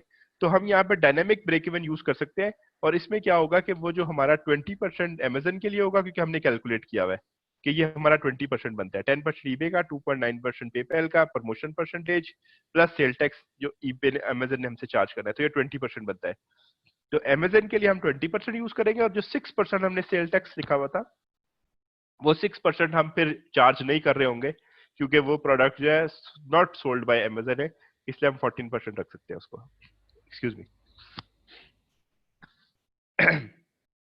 अच्छा, उसके बाद एडिशनल परसेंटेज, एडिशनल डॉलर, ये आपसे पूछ रहा है, ये विंडो आपसे पूछ रही है कि आप अपनी प्रोडक्ट के ऊपर प्रॉफिट कितना कमाना चाहते हैं। ठीक है, यहां पे मैंने एक एग्जांपल दी थी कि ये एक प्रोडक्ट है जो मुझे $10 की मिल रही है। ठीक है, मैं अमेजन को कहता हूं, मैं आपके ऑटोडीएस को कहता हूं कि यार मुझे इसके ऊपर कम से कम $1 प्रॉफिट चाहिए। ठीक है, $1 प्रॉफिट, तो वो मेरा ग्रॉस प्रॉफिट कम से कम $1 हो, वो मेरी लिस्ट प्राइस को इस तरह से ट्यून करेगा कि मुझे कम से कम इन दी एंड सारे खर्चे निकालने के बाद $1 जरूर मिले। ठीक है, तो ये जो फील्ड है, यहां पर आप ये सेट कर सकते हैं। फॉर एग्जाम्पल, किसी की प्रेफरेंस ये है कि वो कहता है कि यार मैं इतना टाइम स्पेंड कर रहा हूं, मैंने ऑटोडीएस की फीस देनी है, मैंने ईबे स्टोर की फीस देनी है, मैंने और मेरे खर्चे हैं, कंप्यूटर के खर्चे हैं, मेरे वीपीएस मैंने लिया हुआ है, तो मुझे कम से कम, अगर मैं एक ऑर्डर प्लेस होता है मुझे अमेजन के ऊपर, तो मुझे कम से कम $2 तो मिलने ही चाहिए। ठीक है, बट रिगार्डलेस ऑफ मेरे प्रॉफिट परसेंटेज क्या है, मुझे कम से कम हर हर ट्रांजेक्शन से $2 चाहिए। तो वो फिर यहाँ पर जो है वो अपनी फिक्स अमाउंट लिख सकता है कि उसको कितने पैसे चाहिए पर उससे। ठीक है, मैंने लिखा हुआ है $1, ये मेरी प्रेफरेंस है, मेरी मर्जी है, मैं इसको कितना रखता हूँ। मैं कहता हूँ कि जी मुझे कम से कम $1 मिले, ताकि अगर मेरी जो सारी एक्टिविटी मैंने इसके ऊपर परफॉर्म किया, मुझे उसका कुछ तो रिवॉर्ड मिले। उसके बाद है एडिशनल परसेंटेज। अच्छा, अगर कुछ कुछ लोग होते हैं वो कहते हैं नहीं यार, मुझे जितने की भी सेल करे ना, मुझे तो सेल पे 10% ये मुझे प्रॉफिट दे दे। ठीक है, 10% कम से कम मुझे मिलना चाहिए। ठीक है, तो फिर क्या होगा, वो प्राइस को ऐसे सेट करेगा ऑटोडीएस कि आपको इन दी एंड जो नेट प्रॉफिट है वो 10% जरूर होगा। फॉर एग्जाम्पल, हम यहाँ पे ट्राई कर सकते हैं कि अच्छा $13 की प्रोडक्ट हो तो $60 का होता है, 14 की होगी तो 13, हाँ, मतलब वो क्या करेगा, 1350 सेट कर देगा कि आपको कम से कम $10 का 10% प्रॉफिट जरूर हो। 13.5 पे आपको $1.32 मिल रहे हैं, इसका मतलब आपको 10% प्रॉफिट जरूर हो रहा है। तो ये आप प्रॉफिट परसेंटेज यहां पर मेंशन कर सकते हैं, ये परसेंटेज में आ रहा है 10%। ठीक है, अच्छा, फिर है quantity raise to. Quantity raise to का मतलब ये है कि जब भी आप अपनी प्रोडक्ट सोर्स करके ईबे पे लिस्ट करेंगे, तो उसकी कितनी क्वांटिटी वहां पे मेंशन करेगा। अच्छा, अब होता क्या है कि जब भी कोई नया सेलर ईबे के ऊपर आता है, ठीक है, तो उसको लिमिटेड सी लिस्टिंग्स अलाउ होती हैं, लाइक 10 लिस्टिंग्स, 15, सॉरी 10 लिस्टिंग होती हैं, किसी को 50 लिस्टिंग्स होती हैं, किसी को 100 लिस्टिंग्स होती है, उनकी डिफरेंट एक लिमिट होती है। ठीक है, तो जब कोई बंदा ईबे पे नया आता है तो उसको 10 लिस्टिंग अलाउ होती है, तो वो शख्स जो है वो 1 क्वांटिटी रख के स्टार्ट कर सकता है। इसमें होगा क्या कि उसको 10 डिफरेंट प्रोडक्ट्स वो अपने अकाउंट पे लिस्ट कर सकेगा, 1 1 1 1 10। अगर वो 10 की 10 क्वांटिटी की, जो एक ही प्रोडक्ट की 10 क्वांटिटी रख देगा, तो उसकी सारी की सारी लिमिट एग्जॉस्ट होगी और वो फिर इस मंथ मजीद लिस्टिंग नहीं कर सकता। और अगर उसको मजीद लिस्टिंग करनी है तो उसको जाके ईबे पे कॉल करनी पड़ेगी और उसको बताना पड़ेगा कि मैं क्या चीज बेचना चाहता हूँ, मैं क्यों बेचना चाहता हूँ, मैं एक अच्छा सेलर क्यों हूँ, और मेरी लिमिट्स बढ़नी चाहिए। अगर ईबे उससे कन्विंस हो गया तो वो उसकी लिस्टिंग को इंक्रीज कर देगा। ठीक है, उसके बाद है डायनेमिक पॉलिसी क्रिएशन। अच्छा, ये क्या होता है कि जब हम लोग अपनी प्रोडक्ट को लिस्ट करते हैं, तो आपने देखा होगा मैं एक छोटा सा नोट दे दूं कि कुछ लोगों के लिए ये चीजें काफी नई हैं, बल्कि तकरीबन मोस्टली के लोगों के लिए नहीं होंगी, लेकिन जिन्होंने मैनुअल लिस्टिंग की हुई है उनको कुछ ना कुछ ये समझ आ रही होगी। जो लोग वो पहला सेशन अटेंड नहीं कर किया हुआ जिन्होंने, उनके लिए थोड़ा सा, मुझे पता है कि थोड़ी सी इंफॉर्मेशन कंफ्यूजिंग है, लेकिन अभी आप इसको ऑब्जॉर्व करें, इसको डाइजेस्ट करें। जब आप उस वीडियो को देख लेंगे और फिर दोबारा इस वीडियो पे आएंगे, तो आपको ये चीजें मेक सेंस करना शुरू हो जाएंगी। लेकिन स्टिल किसी को समझ नहीं आती, तो फिर मैं अवेलेबल हूं, आप मुझे मैसेज करें, आप मुझे व्हाट्सएप करें, आप मुझे फेसबुक पे मैसेज करें, आप मुझे कॉल करें, और मैं आपको इंशाल्लाह हेल्प करूंगा, आपको फिर से इसको समझने में मदद करेंगे। और हम इसको सेशन को दोबारा कर सकते हैं। ठीक है, आपका बीसी स्टूडेंट होने का या वीडियो बूट कैंप स्टूडेंट होने का आपको एक एडवांटेज ये मिलता है कि किसी भी शख्स को किसी भी टाइम पर अगर लगता है कि मुझे ये सेशन की दोबारा नीड है, तो वो क्या कर सकता है कि वो हमसे सेशन की डिमांड कर सकता है। ठीक है, वो हमसे सेशन डिमांड कर सकता है कि प्लीज ये जो ऑटोडीएस के ऊपर सेशन है ये एक दफा दोबारा होना चाहिए। जैसे ही उसके ऊपर और 5 लोग 10 लोग आके मीटू करते हैं कि जी मुझे भी ये सेशन जो है वो दोबारा चाहिए, तो हम फिर एक दोबारा सेशन ऑर्गेनाइज करा लेते हैं। ठीक है, तो वो दोबारा हो जाएगा। इसलिए किसी ने परेशान नहीं होना अगर उसके सर के ऊपर से कोई चीजें गुजर रही हैं, तो जब आप इसको एक्चुअली यूज में लेके आएंगे, एक तरफ आप वीडियो ओपन कर लेंगे, दूसरी तरफ आप इस टूल को यूज कर रहे होंगे इंशाल्लाह, तो आपको ये मिल जाएगा। नबील कह रहे हैं कि उनको वो एक्सेल की शीट चाहिए। नबील बिल्कुल, आप मुझे मैसेज कर दीजिएगा, मैं आपको वो एक्सेल की शीट जो है वो भेज दूंगा। बेसिकली तो जब आप ऑटोडीएस यूज कर रहे हैं तो आपको उसकी ऐसा नीड नहीं है, लेकिन स्टिल इफ यू वांट मैं आपको सेंड कर दूंगा। डायनेमिक पॉलिसी क्रिएशन क्या है कि जब आप कोई भी प्रोडक्ट लिस्ट कर रहे होते हैं तो वहां पर आपको 3 किस्म की पॉलिसीज मेंशन करनी होती हैं। मैनुअल लिस्टिंग की बात कर रहा हूं। आपको वहां पे शिपिंग पॉलिसी मेंशन करनी होती है कि आप कौन सा कोरियर सर्विस यूज करेंगे, आपका हैंडलिंग टाइम कितने डेज है और आपका शिपिंग टाइम कितने डेज है। और ये 3 पॉलिसीज आपको, मतलब एक शिपिंग पॉलिसी आपको देनी होती है। सेकेंडली आपको देना होता है कि आपकी पेमेंट पॉलिसी क्या है। क्या आप पेपैल से पेमेंट रिसीव करना चाहते हैं, क्या सिर्फ क्रेडिट कार्ड से रिसीव करना चाहते हैं, क्या जब भी कोई चीज परचेज करे आपसे तो क्या उसको फॉरन ऑर्डर फॉरन पेमेंट करनी है, क्या वो कुछ दिन बाद पेमेंट कर सकता है। इस तरह की आप एक पेमेंट पॉलिसी देते हैं। फिर आप एक रिटर्न पॉलिसी देते हैं कि खरीदने के बाद कितने दिन तक आप उस प्रोडक्ट को रिटर्न कर सकते हैं। ठीक है, तो ये 3 पॉलिसी देनी होती है। ठीक है, आपको ये 3 पॉलिसीज देनी होती है। तो आप जो है डायनेमिक पॉलिसी का क्या है कि जब आप प्रोडक्ट लिस्ट करते हैं तो आप उस वक्त एक पॉलिसी मेंशन कर देते हैं। जब आप डायनेमिक पॉलिसी पे क्लिक कर देंगे तो क्या होगा कि लाइक आपने हैंडलिंग टाइम रखा हुआ है 3 डेज और शिपिंग टाइम रखा हुआ है 5 डेज, लेकिन कल को प्रोडक्ट ने जो जो प्रोडक्ट आपने सोर्स की थी उसने अपना शिपिंग टाइम बढ़ा दिया। उसने वो 7 डेज से या 5 डेज से उसको 7 डेज या 10 डेज कर दिया। आप लगा के बैठे हुए हैं 5 डेज, उसने कर दिया 10 डेज। तो प्राइस की तरह एक ये भी वेरिएशन आ सकती है, ये भी प्रॉब्लम आ सकती है।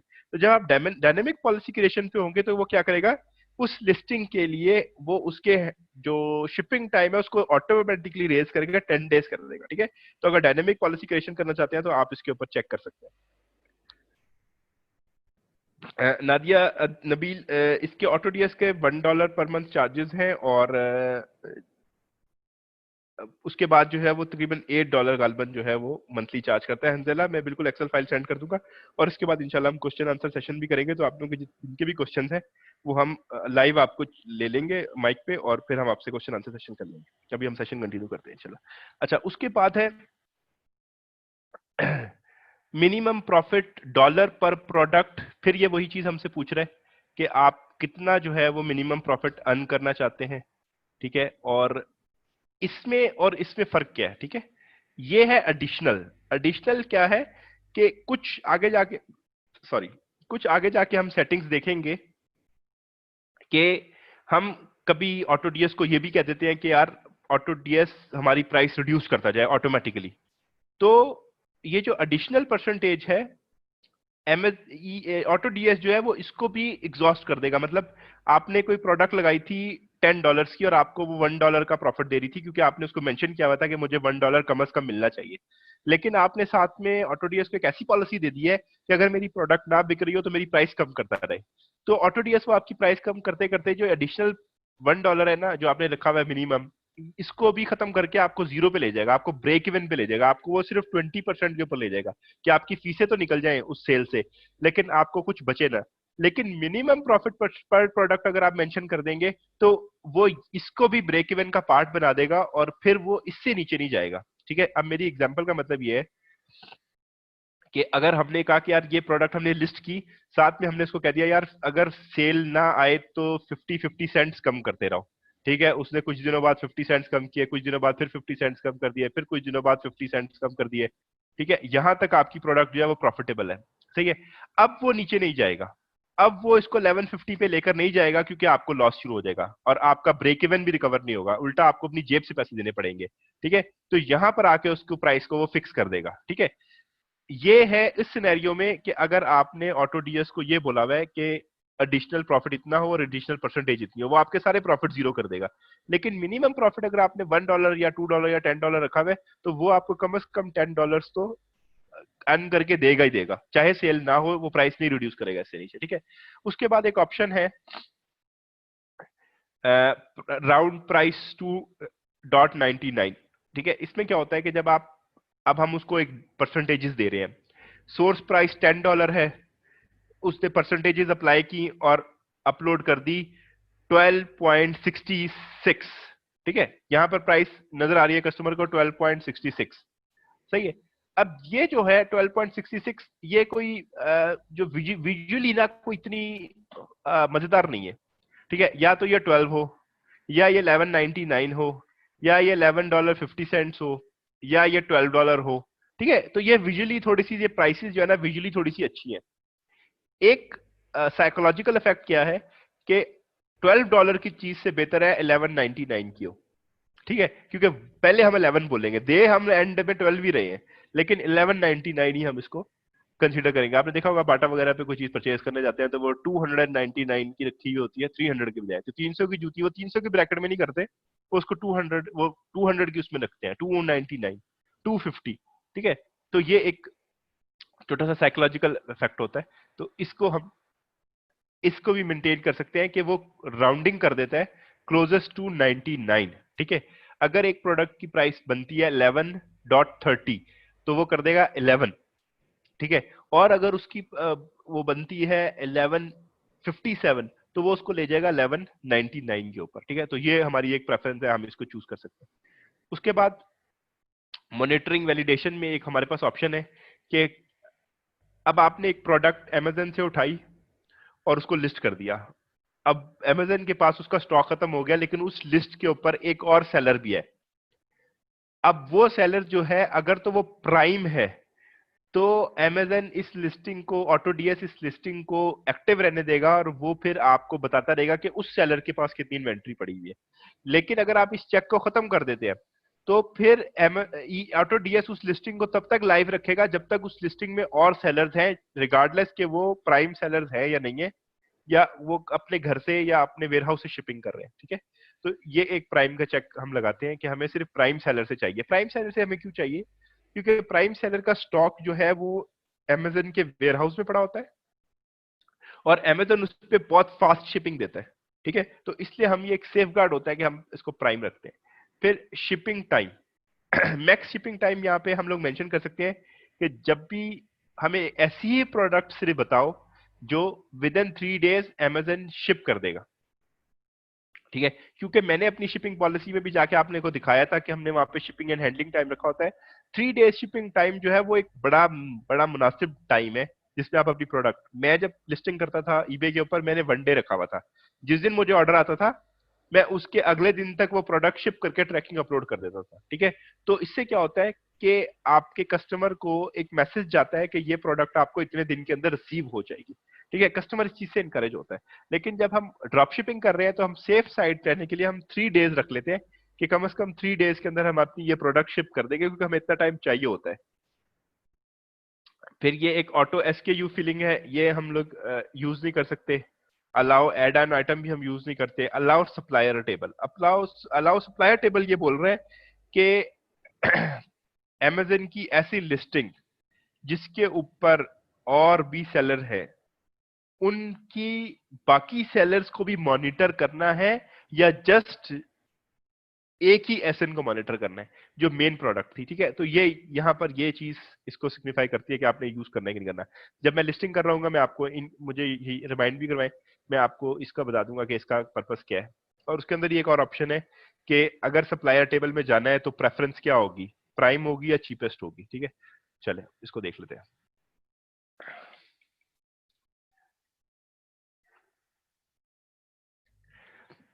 फॉर एग्जाम्पल मैंने एक प्रोडक्ट सर्च की, नॉन स्टिक फ्राई पैन्स, ठीक है।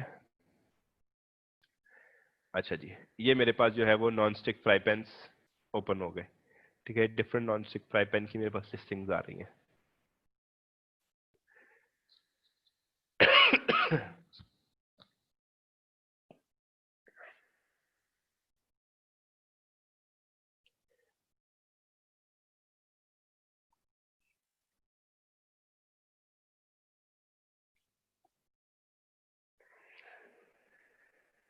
अच्छा, इस लिस्टिंग के ऊपर 2 सेलर्स हैं, ठीक है। इस लिस्टिंग के अंदर 2 सेलर्स हैं। मैंने इसका एसएन नंबर जो है वो दे दिया कि ये वाली लिस्ट मैंने ऑल क्लैड का जो ये फ्राइंग पैन था ये मैंने लगा दिया अपने ईबे के ऊपर। अब मैं यहाँ पे देख रहा हूँ कि इसके ऊपर 2 सेलर है। अगर ये इन स्टॉक आ रहा है, ये आउट ऑफ स्टॉक हो गया, तो क्या ऑटोडीएस इस लिस्ट को एंड कर दे, या जो इसका सेकंड सेलर है, इसके जो अदर सेलर्स हैं, इनसे उठा ले, ठीक है। तो हम यहाँ से ऑप्शन देख लेंगे कि जी अगर अमेजन ने 2 सेलर को इस लिस्ट के ऊपर अलाउ किया हुआ है, इसका मतलब वो सेम प्रोडक्ट बेच रहे हैं। तो क्यों ना, अगर मेन सेलर की लिस्ट में से एंड हो जाती है, तो क्यों ना हम अदर सेलर्स को भी देख लें कि क्या उसकी प्रोडक्ट भी उठा के भेज दे हमारे सेलर को, या उस वक्त तक ये इसको लिस्ट को एक्टिव रखे।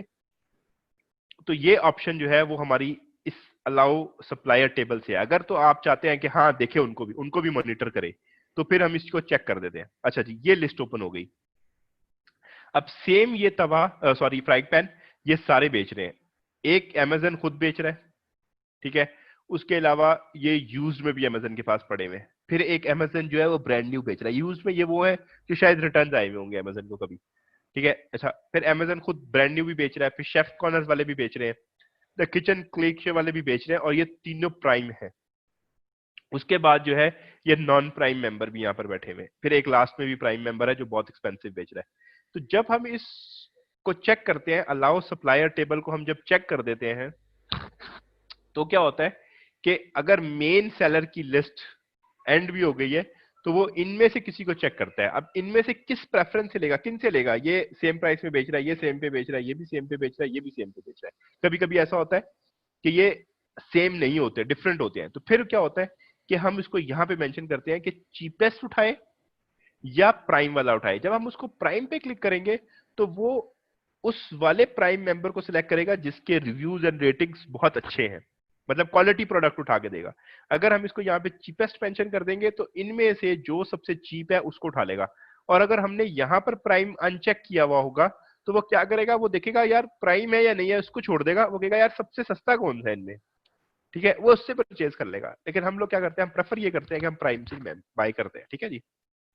तो ये इसकी मेन एक सेटिंग होगी।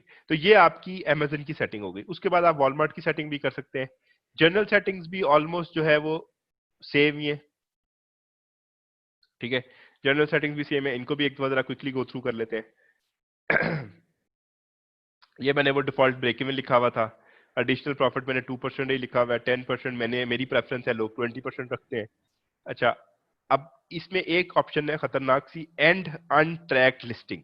आपने नया स्टोर बनाया, आपके स्टोर पे पहले से ही कोई 25-30 आइटम लिस्टेड थे, आपने नया ऑटोडीएस अकाउंट सब्सक्राइब किया है, और अगर आप इस ऑप्शन को चेक कर देंगे, तो ये क्या करेगा, ये आपकी सारी की सारी लिस्टिंग को एंड कर देगा, पहली वाली सारी लिस्टिंग को जीरो कर देगा, ठीक है। तो ये ऑप्शन आप बड़ा केयरफुल यूज करें। अगर कोई चाहता है कि उसका स्टोर स्क्रैच से शुरू हो, वो फिर से सारी लिस्टिंग करना चाहता है, तो वो इस ऑप्शन को चेक करें। रिकमेंडेड है, इसको ना चेक करें। फिर है non available listing.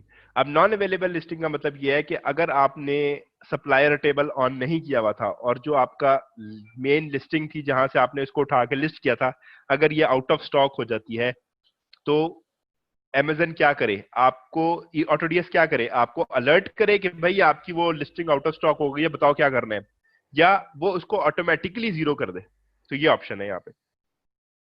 When product is available, तो क्या करे, जब ये प्रोडक्ट दोबारा आ जाएगी, तो फिर क्या ये आपको बताए कि भाई वो प्रोडक्ट आ गई है आपकी, या ये उसकी ऑटोमेटिकली क्वांटिटी रेज कर दे। अच्छा, क्वांटिटी रेज करे तो कितनी करे। अब मेरे पास बड़ा स्टोर अवेलेबल है, मैं हर प्रोडक्ट की 10 क्वांटिटीज लगाता हूँ, ठीक है। जैसे मैंने बताया कि जो छोटे स्टोर है, जिनके पास 10-15 स्टोर की लिस्टिंग वाले स्टोर है, 100 की लिस्टिंग वाले स्टोर है, उनको मैक्सिमम आइटम्स अपनी वेरिएशन वैरायटी रखने के लिए उनको चाहिए कि वो लिस्टिंग के अंदर हर अपनी प्रोडक्ट की क्वांटिटी को 2, 3, 4 मेंशन करे, ताकि वो मैक्सिमम नई लिस्ट क्रिएट कर सके, जब तक वो अपनी इंप्रूव नहीं करते लिमिट्स को। तो मेरी 10 लिखा हुआ है, ताकि मैं ये अपॉर्चुनिटी लूज नहीं करना चाहता कि अगर मेरे पास कोई कस्टमर आया है और उसको मेरी वो प्रोडक्ट एक नहीं चाहिए, 5 चाहिए या 4 चाहिए, ठीक है। लाइक मैंने पार्टी स्ट्रॉज कोई रखे हुए अपनी लिस्टिंग, ठीक है। अब उसकी जरा बड़ी पार्टी है, तो अगर तो मैंने एक लिस्ट लगाई हुई है, तो वो जितने मेरी एक लिस्टिंग में जितने स्ट्रॉज आ रहे हैं, अब सिर्फ वही बाय कर सकता है। वरना उसको वो और मजीद बाय नहीं मुझसे कर सकता। लेकिन अगर मैं उसको लगा देता हूं कि वो मेरे पास 10 है, तो वो मुझसे अप टू 10 टाइम वो प्रोडक्ट बाय कर सकता है। ठीक है, तो यहां पर ये इसको क्वांटिटी रखने का मकसद होता है। लेकिन जिनके, फिर से मैं रिपीट कर रहा हूं, जिनके स्टोर में अभी लिमिट्स कम है वो उसको छोटा रखें। फिर वो डायनामिक क्रिएशन पॉलिसी का मैंने आपको बताया कि वो ऑटोमेटिकली आपकी शिपिंग पॉलिसी को भी एडजस्ट करता रहता है। Minimum allow quantity in stock, Amazon में कितनी क्वांटिटी हो तो आपको वो आउट ऑफ स्टॉक नहीं करेगा। मैं इसको रखता हूं 5, कि कम से कम जब अमेज़न में 5 रह जाए तो मेरी लिस्ट को ऑटोमेटिकली 0 कर दे। वो क्यों? कि जितनी देर में मैंने जाके, मुझे तो ऑर्डर आ गया, अब जितनी देर में मैंने जाके ऑर्डर प्लेस करना है,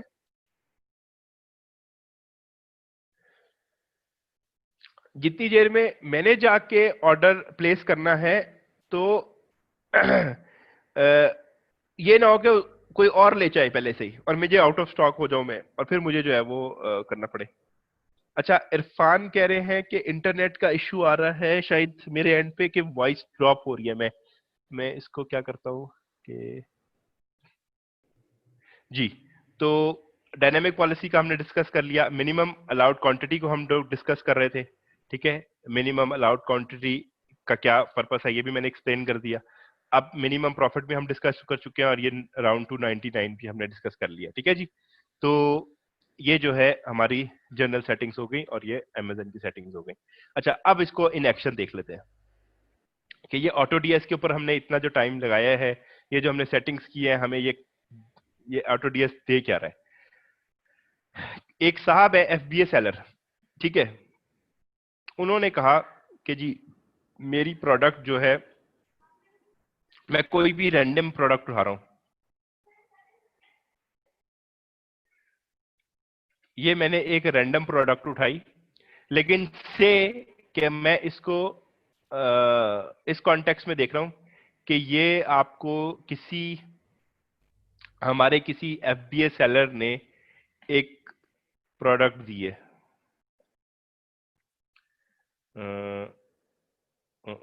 कोई एक प्रोडक्ट उठा लेते हैं।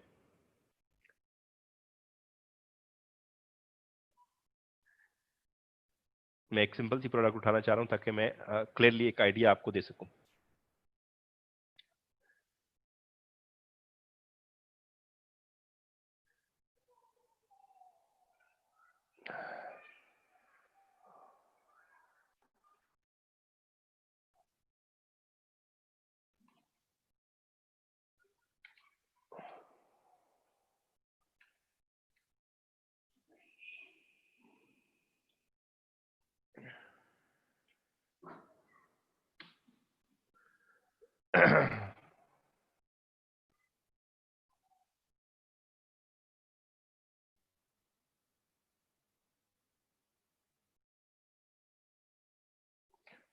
ये एक लिस्टिंग है, मैं इसको चेक कर लेता हूं अगर ये हम इसको यूज कर सकते हैं अपनी एग्जांपल में तो। सॉरी।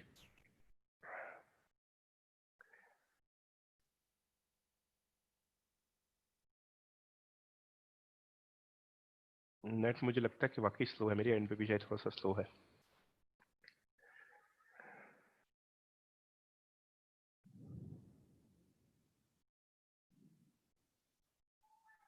अच्छा जी, ये प्रोडक्ट जो है सोल्ड बाय बीएनबी है, फुलफिलमेंट बाय अमेजन कर रहा है। ठीक है जी, ठीक हो गया। ये एक प्रोडक्ट है, फॉर एग्जांपल हमारे कोई एफबीए सेलर है, उसने ग्रुप में पोस्ट किया कि जी ये प्रोडक्ट मैंने लॉन्च किया है, और ये लिस्ट आप अपने पास एज अ प्रॉक्सी सेलर अपने अकाउंट में लगा दें। लास्ट वीडियो में हमने डिस्कस किया था कि हम किस तरह से इसको जो है एज अ मैनुअल लिस्टिंग इसको कैसे हम लेके चलते हैं। ठीक है, अब इसको, अब हम इसको कैसे करेंगे। ठीक है, ऑटो डीएस को हमने जब यूज करना है तो हमें जस्ट क्या करना पड़ेगा, हम लोग आएंगे अपलोडर में, अपलोडर के टैब को क्लिक करेंगे,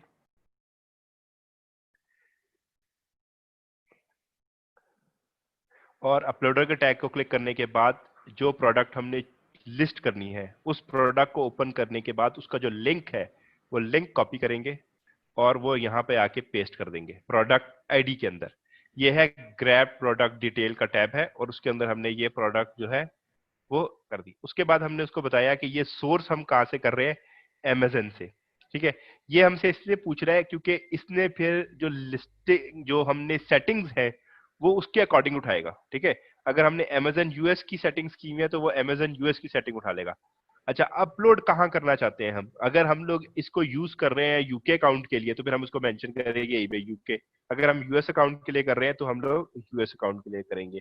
उसके बाद हम लोग इसकी टेम्पलेट कौन सी रखना चाहते हैं। टेम्पलेट क्या है कि वो फूल बूटे, कुछ ग्राफिक्स, कुछ लिस्टिंग के अंदर जो है कुछ डिजाइनिंग कर देते हैं। ठीक है, तो मैं इसको प्रेफर नहीं करता। पहले जमानों में ये चीज चलती थी, अब ये इतना रेलिवेंट नहीं रह गया। जितनी सिंपल लिस्टिंग होगी, जितनी हमने लास्ट टाइम इसको डिस्कस किया हुआ है कि लिस्टिंग ऑप्टिमाइज कैसे करते हैं, जितने सिंपल होगा उतना अच्छा है। ठीक है, ये जब मैंने सिलेक्ट कर लिया, आपकी आपकी चॉइस, आप इनमें से कोई भी वैलेंटाइन डेज की आइटम है, आप वैलेंटाइन डे लगा लें, हेलोवीन है हेलोवीन की लगा लें, आप टेम्पलेट ब्लैक फ्राइडे की लगाना चाहते हैं आप ब्लैक फ्राइडे की लगा लें।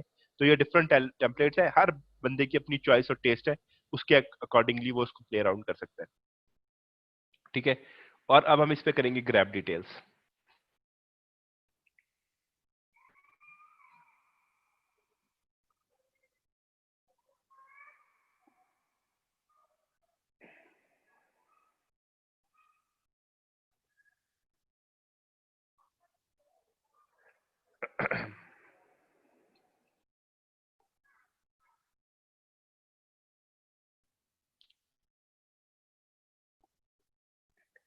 ले जी, ऑटोडीएस ने क्या किया है कि जो तमाम इंफॉर्मेशन है उस लिस्टिंग की, उसका मैन्युफैक्चरर कौन था, ट्रू स्ट्रॉ।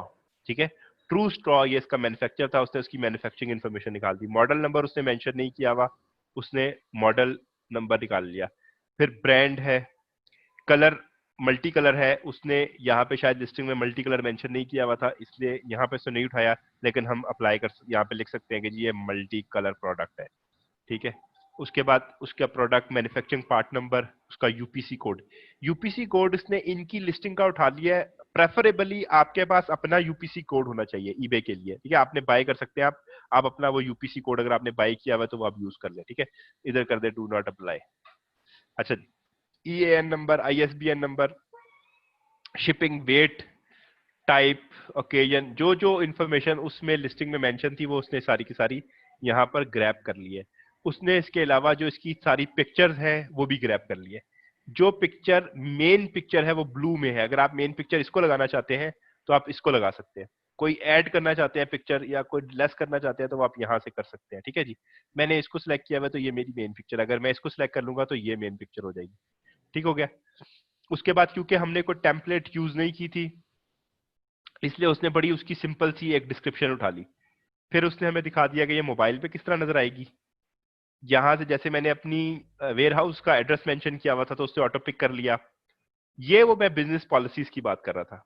ठीक है, ये वो पॉलिसीज है जो मुझे सिलेक्ट करनी है। ये पॉलिसीज मुझे क्या बता रही है कि मेरी इस प्रोडक्ट को पेमेंट पॉलिसी क्या होगी, मेरी इस प्रोडक्ट की शिपिंग पॉलिसी क्या होगी और मेरी इस प्रोडक्ट की रिटर्न पॉलिसी क्या होगी।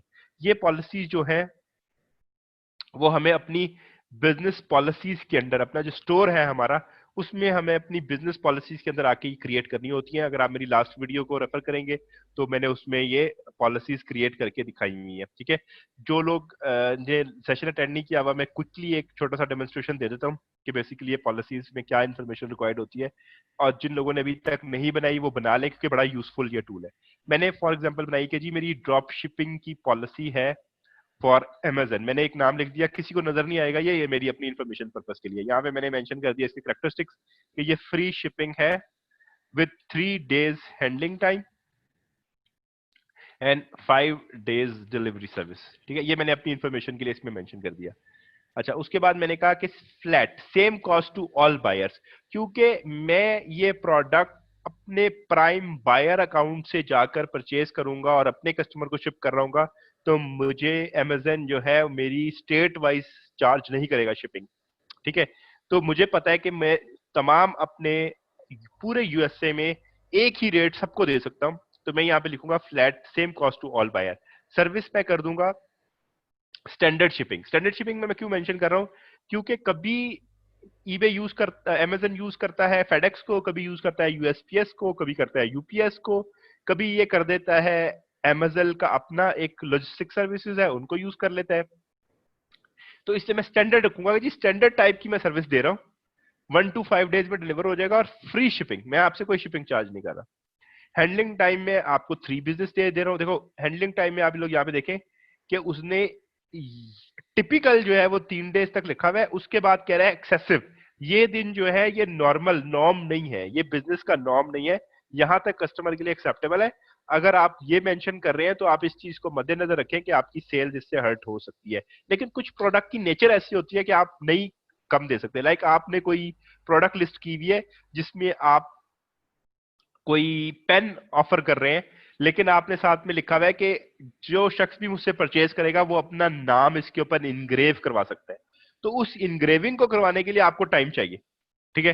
तो आप 5 डेज आपने लिखा कि यार कम से कम 5 डेज में होगी। अब कस्टमर को भी पता है कि यार मैंने कस्टमाइज ऑर्डर लिया है तो मुझे टाइम लगेगा, तो फिर कस्टमर को प्रॉब्लम नहीं है। लेकिन अगर आप अपने नॉर्मल किसी भी प्रोडक्ट के लिए 5 डेज पहले वो आपके शिप करने का इंतजार करेगा, फिर 5 डेज वो आपके डिलीवर करने का इंतजार करेगा, तो 10 दिन तो इतना कस्टमर प्रेफरेबली वेट नहीं करता, वो चाइना से जाके परचेज कर लेगा, इतने दिन में आपने देनी है तो, ठीक है। तो 3 days are more than enough, ठीक है।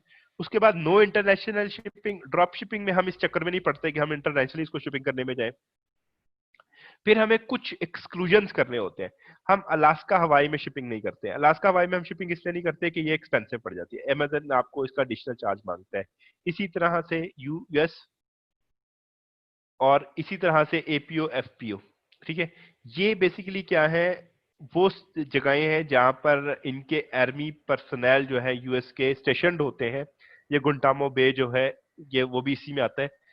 उनमें जहां पे भी आर्मी पर्सनल स्टेशन होते हैं तो ये वो लोकेशन है। अब होता क्या है कि वो बैठे हुए पेरू में है या वो किसी आइलैंड के ऊपर बैठे हुए छोटे से, और आपने सिर्फ कहा है कि मैं यूएसए में शिपिंग प्रोवाइड कर रहा हूँ, तो पता चला जी ये वहां से किसी आइलैंड से ऑर्डर आ गया, अब आपको इंटरनेशनल शिपिंग पे करनी पड़ी है, आपको एक्सेसिव शिपिंग पे करनी पड़ी है, इसलिए हम इसको ब्लॉक कर देते हैं।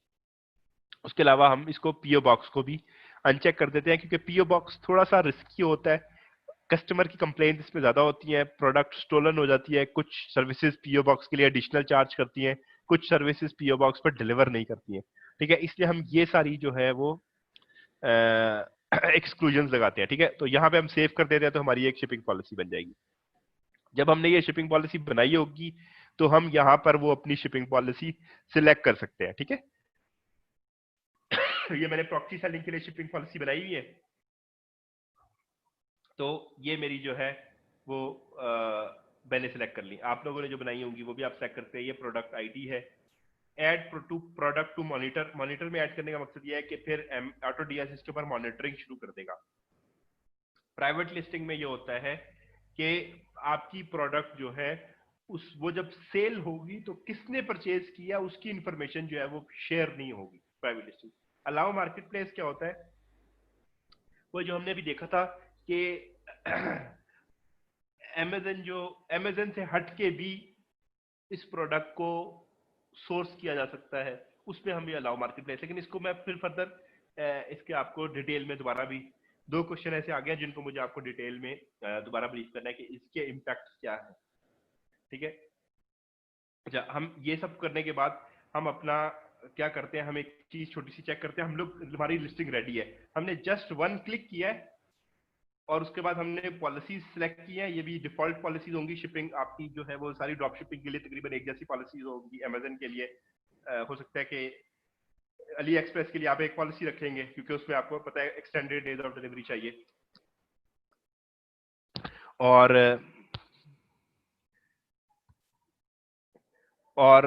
उसके अलावा जो है आप बैंक गुड के लिए आप कुछ और रखेंगे, ठीक है। तो आप अपनी शिपिंग पॉलिसी इसमें डिफाइन कर देते हैं। अच्छा, उसके बाद आप यहां से चेक कर सकते हैं, एडिट वेरिएशन पे जब आप क्लिक करते हैं तो यहां से आप कर सकते हैं कि वो क्वांटिटी क्या लगाए। अब क्योंकि हमने मेंशन किया हुआ था कि क्वांटिटी रेज टू 1, तो जब मैं इस प्रोडक्ट को लिस्ट कर दूंगा तो मेरे स्टोर पे नजर आएगा कि मेरे पास सिर्फ ये 1 प्रोडक्ट अवेलेबल है। इसकी सेल प्राइस जो है उसने रखी है, अब जिनके नए स्टोर है वो 1 रखें, मेरा पुराना स्टोर है मैं इसको 10 रख सकता हूं, ठीक है। और उसके बाद इसकी सेल प्राइस उसने डिटरमिन की है 12.65, ठीक है। इसको हम जरा चेक करते हैं। हमारी प्रोडक्ट वो सेल कर रहा है 12.65 के ऊपर। अच्छा जी, हमें ये मिल कितने की रही थी? सोर्स प्राइस है 8.49, ये हमें 8.49 की मिलेगी अमेजन से, हम इसको परचेज करने जब जाएंगे 8.49। सही जी। अच्छा जी, अब क्या हुआ? ब्रेक इवन उसने हमारा 19 जो था हमारा ब्रेक इवन था वो उठाया है। ये हमें कह रहा है कि हमें मिलेगा $1.76 इसके ऊपर। ठीक है, तो यहां से आप इसको क्विक एडिट कर सकते हैं। अगर आप चाहते नहीं यार अभी शुरू शुरू में ये ज्यादा है, मैं ऐसा करता हूं इसको कर देता हूं 12 पूरा कर देता हूं, ठीक है, तो आप यहां से चेंज कर सकते हैं। कोई भी आप इसमें एडिट करना चाह रहे हैं, जब जब मैं ये कर लूंगा तो अब मेरी ये लिस्टिंग रेडी है। मैंने जस्ट अपलोड प्रोडक्ट पे क्लिक करना है और मेरी ये प्रोडक्ट जो है वो मेरे ईबे पेज के ऊपर एज इट इज पेस्ट हो जाएगी। तो इससे क्या होता है कि बड़ी आसान, जिन लोगों ने वो मैनुअल लिस्टिंग देखी है उनको अंदाजा हुआ होगा कि उनका कितना प्रोसेस जो है वो इजी हो गया है।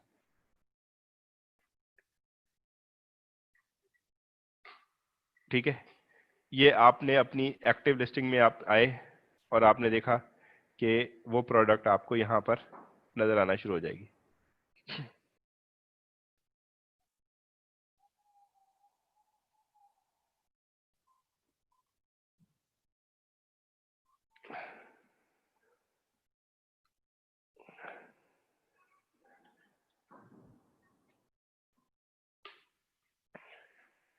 ये जनाब, अच्छा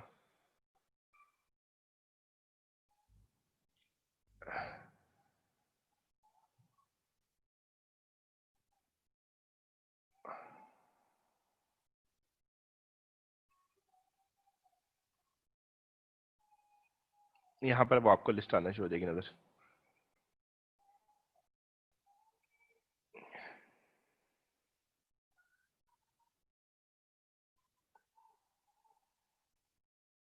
ये आ गई जनाब।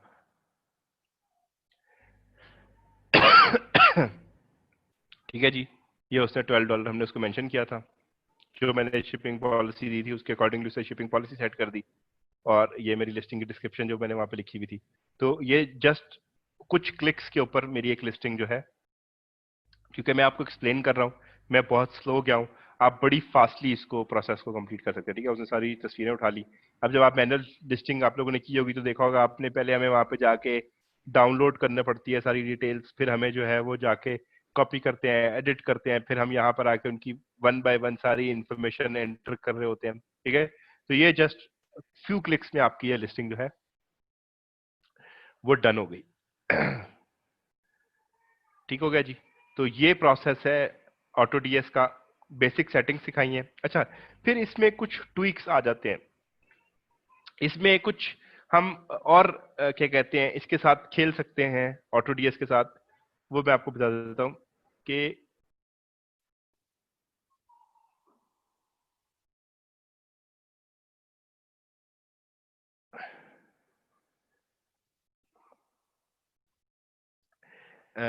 यहाँ पे ऑर्डर मॉनिटर में आके कुछ हम हमारे पास कुछ ऑप्शन ये होते हैं कि हम अपनी लिस्टिंग को जो मैंने आपसे जिक्र किया था शुरू में पावर पॉइंट स्लाइड में, कि मैंने एक सेशन अटेंड किया है जो ऑटोडीएस का क्रिएटर है इसका। ठीक है, इसमें 7 rules of successful eBay dropshipping business में उसने एक टिप ये दी थी कि अगर आपकी कोई प्रोडक्ट 30 डेज तक सेल नहीं होती तो आप उसको डीलिस्ट कर दें। शायद वो प्रोडक्ट जो है वो आपके अकाउंट के लिए नहीं है, या आप की प्राइसिंग ऐसी है, या किसी भी वजह से वो प्रोडक्ट सेल नहीं हो रही, तो आप उसको डीलिस्ट कर दें। ठीक है, आप ऐसी लिस्टिंग को अगर आप अपने अकाउंट में रखे रखेंगे तो हर महीने उसके ऊपर लिस्टिंग फी चार्ज हो रही होगी, तो उससे बेहतर है कि आप उसको डीलिस्ट कर दें। प्लस उसने एक टिप ये दी हुई थी उसमें कि अगर आपकी 4-5 डेज तक कोई प्रोडक्ट सेल नहीं होती तो आप उसकी कुछ प्राइस को रिड्यूस करें, प्राइस को चेंज करके देखें। ठीक है, तो वो ऑटोमेटिकली हम ऑटोडीएस में ऐसी सेटिंग कर सकते हैं कि वो हमारी प्राइस को ऑटोमेटिकली रिड्यूस कर देगा। ठीक है, फिर उसने एक ये टिप दी हुई थी कि आपकी प्राइस जो है वो अगर आपने कंपटीशन में, आपका नया स्टोर है, आपने कंपटीशन में स्टार्ट किया कि बिल्कुल जीरो प्रॉफिट मार्जिन से आपने स्टार्ट किया काम, और आप चाहते हैं कि जब ये प्रोडक्ट पे सेल मिलना मुझे शुरू हो तो ग्रेजुअली प्राइस इंक्रीज हो जाए। ठीक है, तो ये सारे काम हम यहाँ पर ऑर्डर मॉनिटर में आके कर सकते हैं। ठीक है, लेकिन आज के सेशन को मैं बेसिक सेशन था, इसको मैं यहाँ पे ही रखूंगा, इसके अंदर हम डिटेल्स में नहीं जाएंगे। वो हम इसलिए नहीं जाएंगे क्योंकि जब आप इन मेन सेटिंग्स के अंदर आप जब इससे खेलेंगे और आप अपनी लिस्टिंग करना शुरू करेंगे तो डेफिनेटली बहुत सारे लोगों की बहुत सारी क्यूरीज होंगी, बहुत सारी उनको जो है वो इसमें प्रॉब्लम्स आएंगी, उनको क्वेश्चंस होंगे। तो मेरा अब प्रोग्राम ये है कि हम इसके अंदर एक क्विकली 3-4 दिन बाद या नेक्स्ट वीक जो है वो हम एक और सेशन कर देंगे। अच्छा, मैं एक्टिव लिस्टिंग पे मैंने क्लिक किया है तो ये मेरी प्रोडक्ट मुझे दिखा रहा है कि जो मैंने ऑटो डीएस के थ्रू ये लिस्टिंग्स की हैं, और ये लिस्टिंग जो है यहाँ पर उसकी मेन हमें मुझे मुझे बेसिक इन्फॉर्मेशन दे रहा है कि ये लिस्टिंग्स जो है वो आपकी क्या करता है, मॉनिटर हमें शो करता है कि ये चीजें वो हमारी मॉनिटर कर रहे हैं। ठीक है, ये लिस्टिंग मॉनिटर कर रहा है। यहाँ पर हमें क्विकली एडिट कर सकते हैं हम इस लिस्ट को। ठीक है, एडिट क्या क्या कर सकते हैं उसने यहाँ पर हमें शो कर दिया। प्लस सोर्स आईडी, ये प्रोडक्ट हमने कहाँ से ली है, इसके ऊपर हम क्लिक करेंगे तो हमें वो लिस्टिंग के ऊपर ले जाएगा। ठीक है, तो हमें परचेज करने में आसानी हो जाएगी इस लिस्ट को। ठीक है, उसके अलावा फिर हमें ये शो करता है इसकी क्वांटिटी कितनी है, प्राइस कितनी है, सोर्स प्राइस कितनी है। ये ऑटोमेटिकली अगर यहाँ पर इंक्रीज होगी तो ये ऑटोमेटिकली इसको अपडेट भी करता रहेगा। कितने सेल हुए, इस पे वॉचर कितने हैं, इसके ऊपर जो है व्यूज कितने आए हैं, प्रॉफिट हमें इसका एस्टिमेटेड कितना होगा, कब अपलोड की, ये सारी इंफॉर्मेशन इसके ऊपर होती है। ठीक है।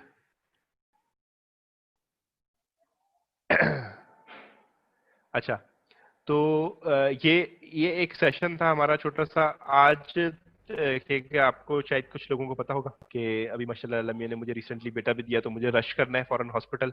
ठीक है, और थोड़ी सी मेरी तबीयत डाउन थी, लेकिन मैंने कहा कि एक हफ्ते से मैंने अनाउंस किया हुआ है सेशन, और अगर मैं नहीं लूंगा तो एथिकली ये अच्छा नहीं है। बहुत सारे लोग इसका वेट कर रहे हैं और वो ड्रॉप शिपिंग में आना चाहते हैं, तो इसलिए मैंने एक सेशन, एक ब्रीफ सेशन किया है। मेरे लिहाज से थोड़ा सा ब्रीफ सेशन है, इसमें अभी बहुत सारी डिटेल्स है हमें जो उसको फर्दर हमने डिस्कस करना है। ठीक है, तो हम इंशाल्लाह इसके ऊपर एक और सेशन मैं प्लान कर रहा हूँ कि हम इसके ऊपर इंशाल्लाह एक और सेशन करेंगे, और इनके जो आपके इश्यूज हैं उन सारे इश्यूज को हम डिस्कस करेंगे। ठीक है, और बेसिक क्वेश्चन, जो छोटे छोटे बेसिक क्वेश्चन है प्रोसेस से रिलेटेड, मैंने 2-3 बड़े टेक्निकल क्वेश्चन देखे हैं जो लोगों ने यहाँ पे पूछे हुए, तो मैं अभी कहूंगा कि उनको जस्ट होल्ड कर लें, कि हम जो आज का सेशन है उसको बेसिक सेशन रखना चाहते हैं, और उसके बाद हम नेक्स्ट सेशन जो करेंगे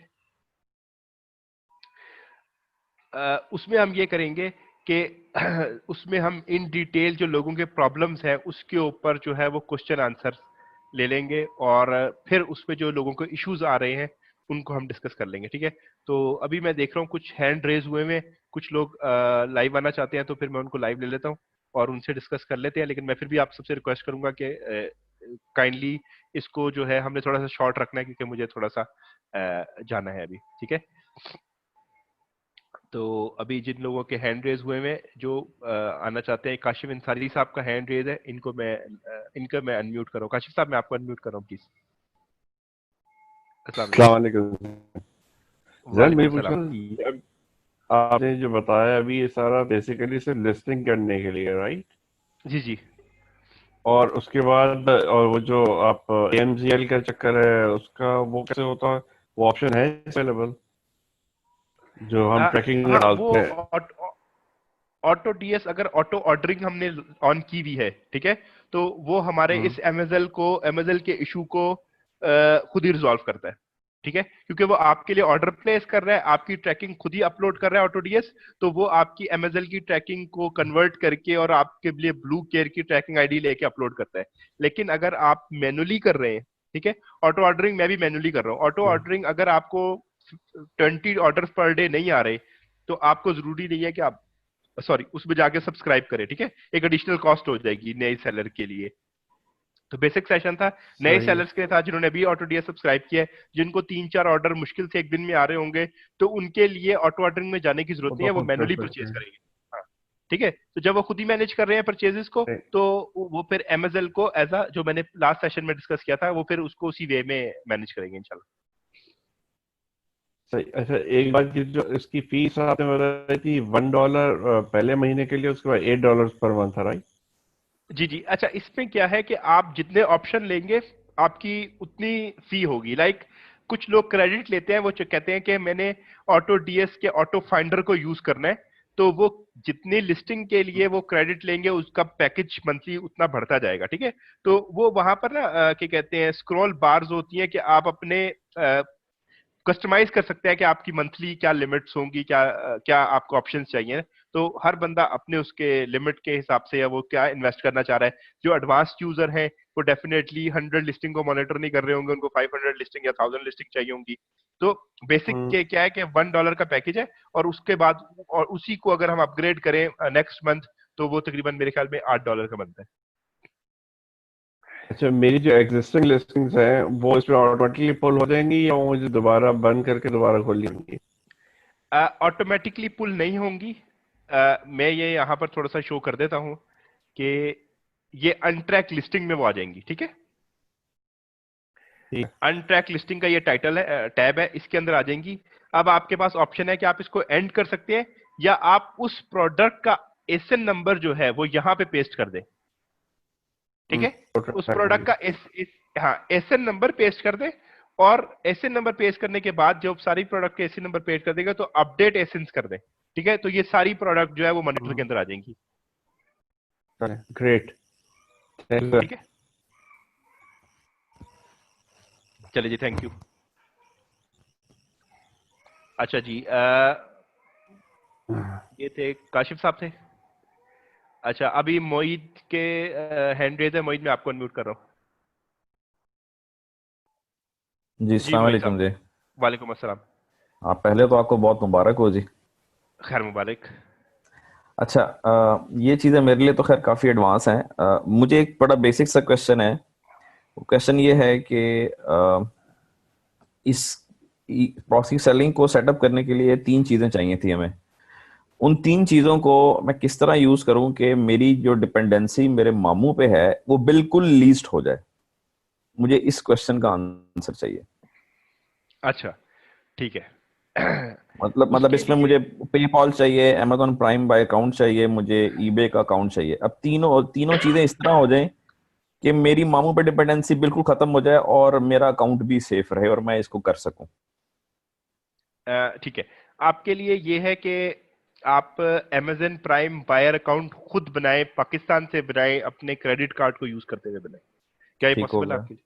बिल्कुल ठीक है, जब आप पॉसिबल है। अपना amazon प्राइम बायर अकाउंट बनाएंगे तो फिर आप मामू की डिपेंडेंसी खत्म होगी। आप क्या करेंगे, अपने पेपैल के अंदर जो पैसे हैं या किसी भाई दोस्त से आप जो है पेपैल के थ्रू गिफ्ट कार्ड परचेज करेंगे और अपने ठीक हो गया। अमेजन प्राइम बायर अकाउंट में ऐड कर लेंगे, ठीक है।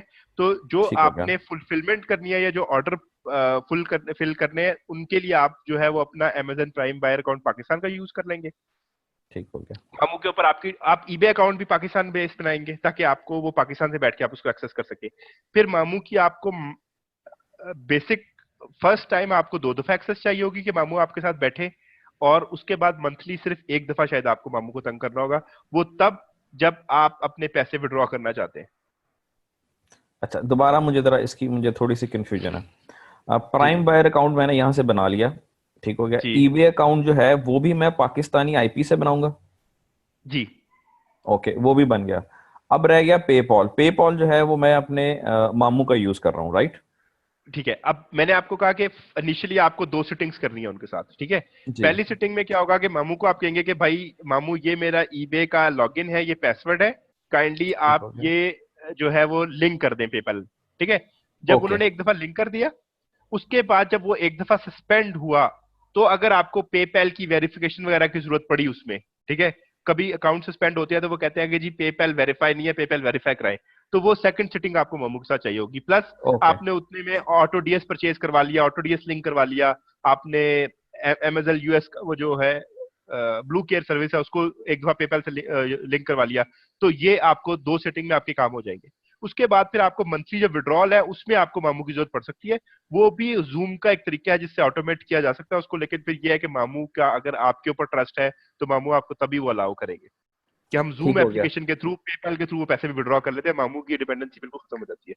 ठीक हो गया। लेकिन वो उस अच्छा। सिनेरियो में फिजिबल होगा कि अगर मामू ने एक बैंक अकाउंट आपके लिए डेडिकेटेड रखा हुआ है तो फिर आप फ्रीली उनके अकाउंट में से ट्रांजेक्शन कर सकते हैं, तो फिर आप जूम भी यूज कर सकते हैं और मामू की डिपेंडेंसी बिल्कुल खत्म है। चलें, ये तो मामू को तो हम मैनेज कर लेंगे। अच्छा, दूसरा मुझे बताएं कि इस सिनेरियो में जो टैक्सेशन है वो मामू पे लागू होगी कि वो मेरा, क्योंकि ईबे अकाउंट मेरा है तो वो मुझे पे करनी है, ये मुझे बता दें इसमें टैक्सेशन कितनी सख्त इन्वॉल्व है। एंड इस अमेजोन की तो हमें समझ आ चुकी है, अमेजोन में तो प्रॉब्लम्स हैं और वो मामू ने देना है, लेकिन यहाँ पे किस तरह होगा? टैक्स हमेशा जहां पे पैसे लैंड कर रहे होते हैं ना उसके ऊपर होता है। पेपैल ठीक हो मामू गया। का है और मामू के एसएसएन और मामू के बैंक अकाउंट के साथ लिंक्ड है। उसके पैसे मामू के अकाउंट में लैंड होने और मामू उसके जवाब दे। ठीक हो गया, फाइन। और अमेजोन की तरह ईबे भी हमें प्रॉपर लेजर देगा, या जो भी सेल्स आ रही हैं वो हमें दिखाएगा, दे रहा होगा, जो हमने अकाउंटेंट को देनी है। उसमें हमें खुद अकाउंट्स मैनेज करने पड़ते हैं। अगर 100 लिस्टिंग हैं, 500 लिस्टिंग्स हैं, उनके उनके अकाउंट्स हमें खुद मैनेज करने होंगे, या हमें ईबे जो है उसमें हेल्प आउट कर रहा होता है? ईबे आपको एक इनवॉइस इशू कर देता है जिसमें वो सारी फीसेस जो उसने आपसे ली होती है ना उसकी डिटेल आ रही होती है। अमेजन से आप एक रिपोर्ट डाउनलोड कर सकते हैं जिसमें आपको किस हिसाब से कितने पैसे आए, उनका जी, डिटेल क्या थी, एग्जैक्टली। वो आपको वहां से आ जाती है। तो ये दो चीजें एग्जैक्टली। मिलती है, लेकिन समहाउ आपको कुछ खुद मैनेज करने होते ओके, ठीक हो गया। चलें, ठीक है, थैंक यू सो मच। हैं। जी थैंक यू, अल्लाह हाफिज। अल्लाह हाफिज़। अच्छा ये एक उसके ऊपर क्वेश्चन आया है कि ऑटो डीएस को पाकिस्तान से लॉगिन कर सकते हैं? बिल्कुल कर सकते हैं। अच्छा, तौसीफ गौरी का क्वेश्चन है। तौसीफ गौरी, मैंने आपको अनम्यूट कर दिया।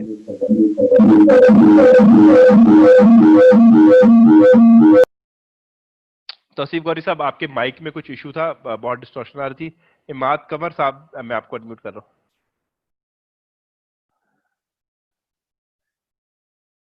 जी। हेलो, अस्सलाम वालेकुम जैन। वालेकुम अस्सलाम। बहुत मुबारक हो जी आपको। खैर मुबारक। इट्स अ कोइंसिडेंस कि जी आपने अभी हॉस्पिटल जाना है, मैं ऑलरेडी मौजूद हूँ, मेरे यहाँ बेटी हुई है। माशाल्लाह, चल अल्लाह मियां सेहत दे, तंदुरुस्ती बिल्कुल दे, जी, आपको खुशियां दिखाए उसकी। बहुत शुक्रिया। अच्छा, मेरा क्वेश्चन ये था कि मैं एक्चुअली एक टूल यूज कर रहा हूँ जो कि डीएसएम के नाम से है। ऑटो डीएस, हाँ जी। तो डीएसएम और ये वाला टूल दोनों सिमिलर है। मुझे आप ये बताएंगे कि हम इस वाले टूल में प्रोडक्ट सर्च कर सकते हैं? जी कर सकते हैं। ऑटो डीएस फाइंडर जो है उससे प्रोडक्ट सर्च हो जाती है। कोई एक्स्ट्रा उसके चार्जेस पे करने पड़ेंगे इस फंक्शनैलिटी को लेने के लिए?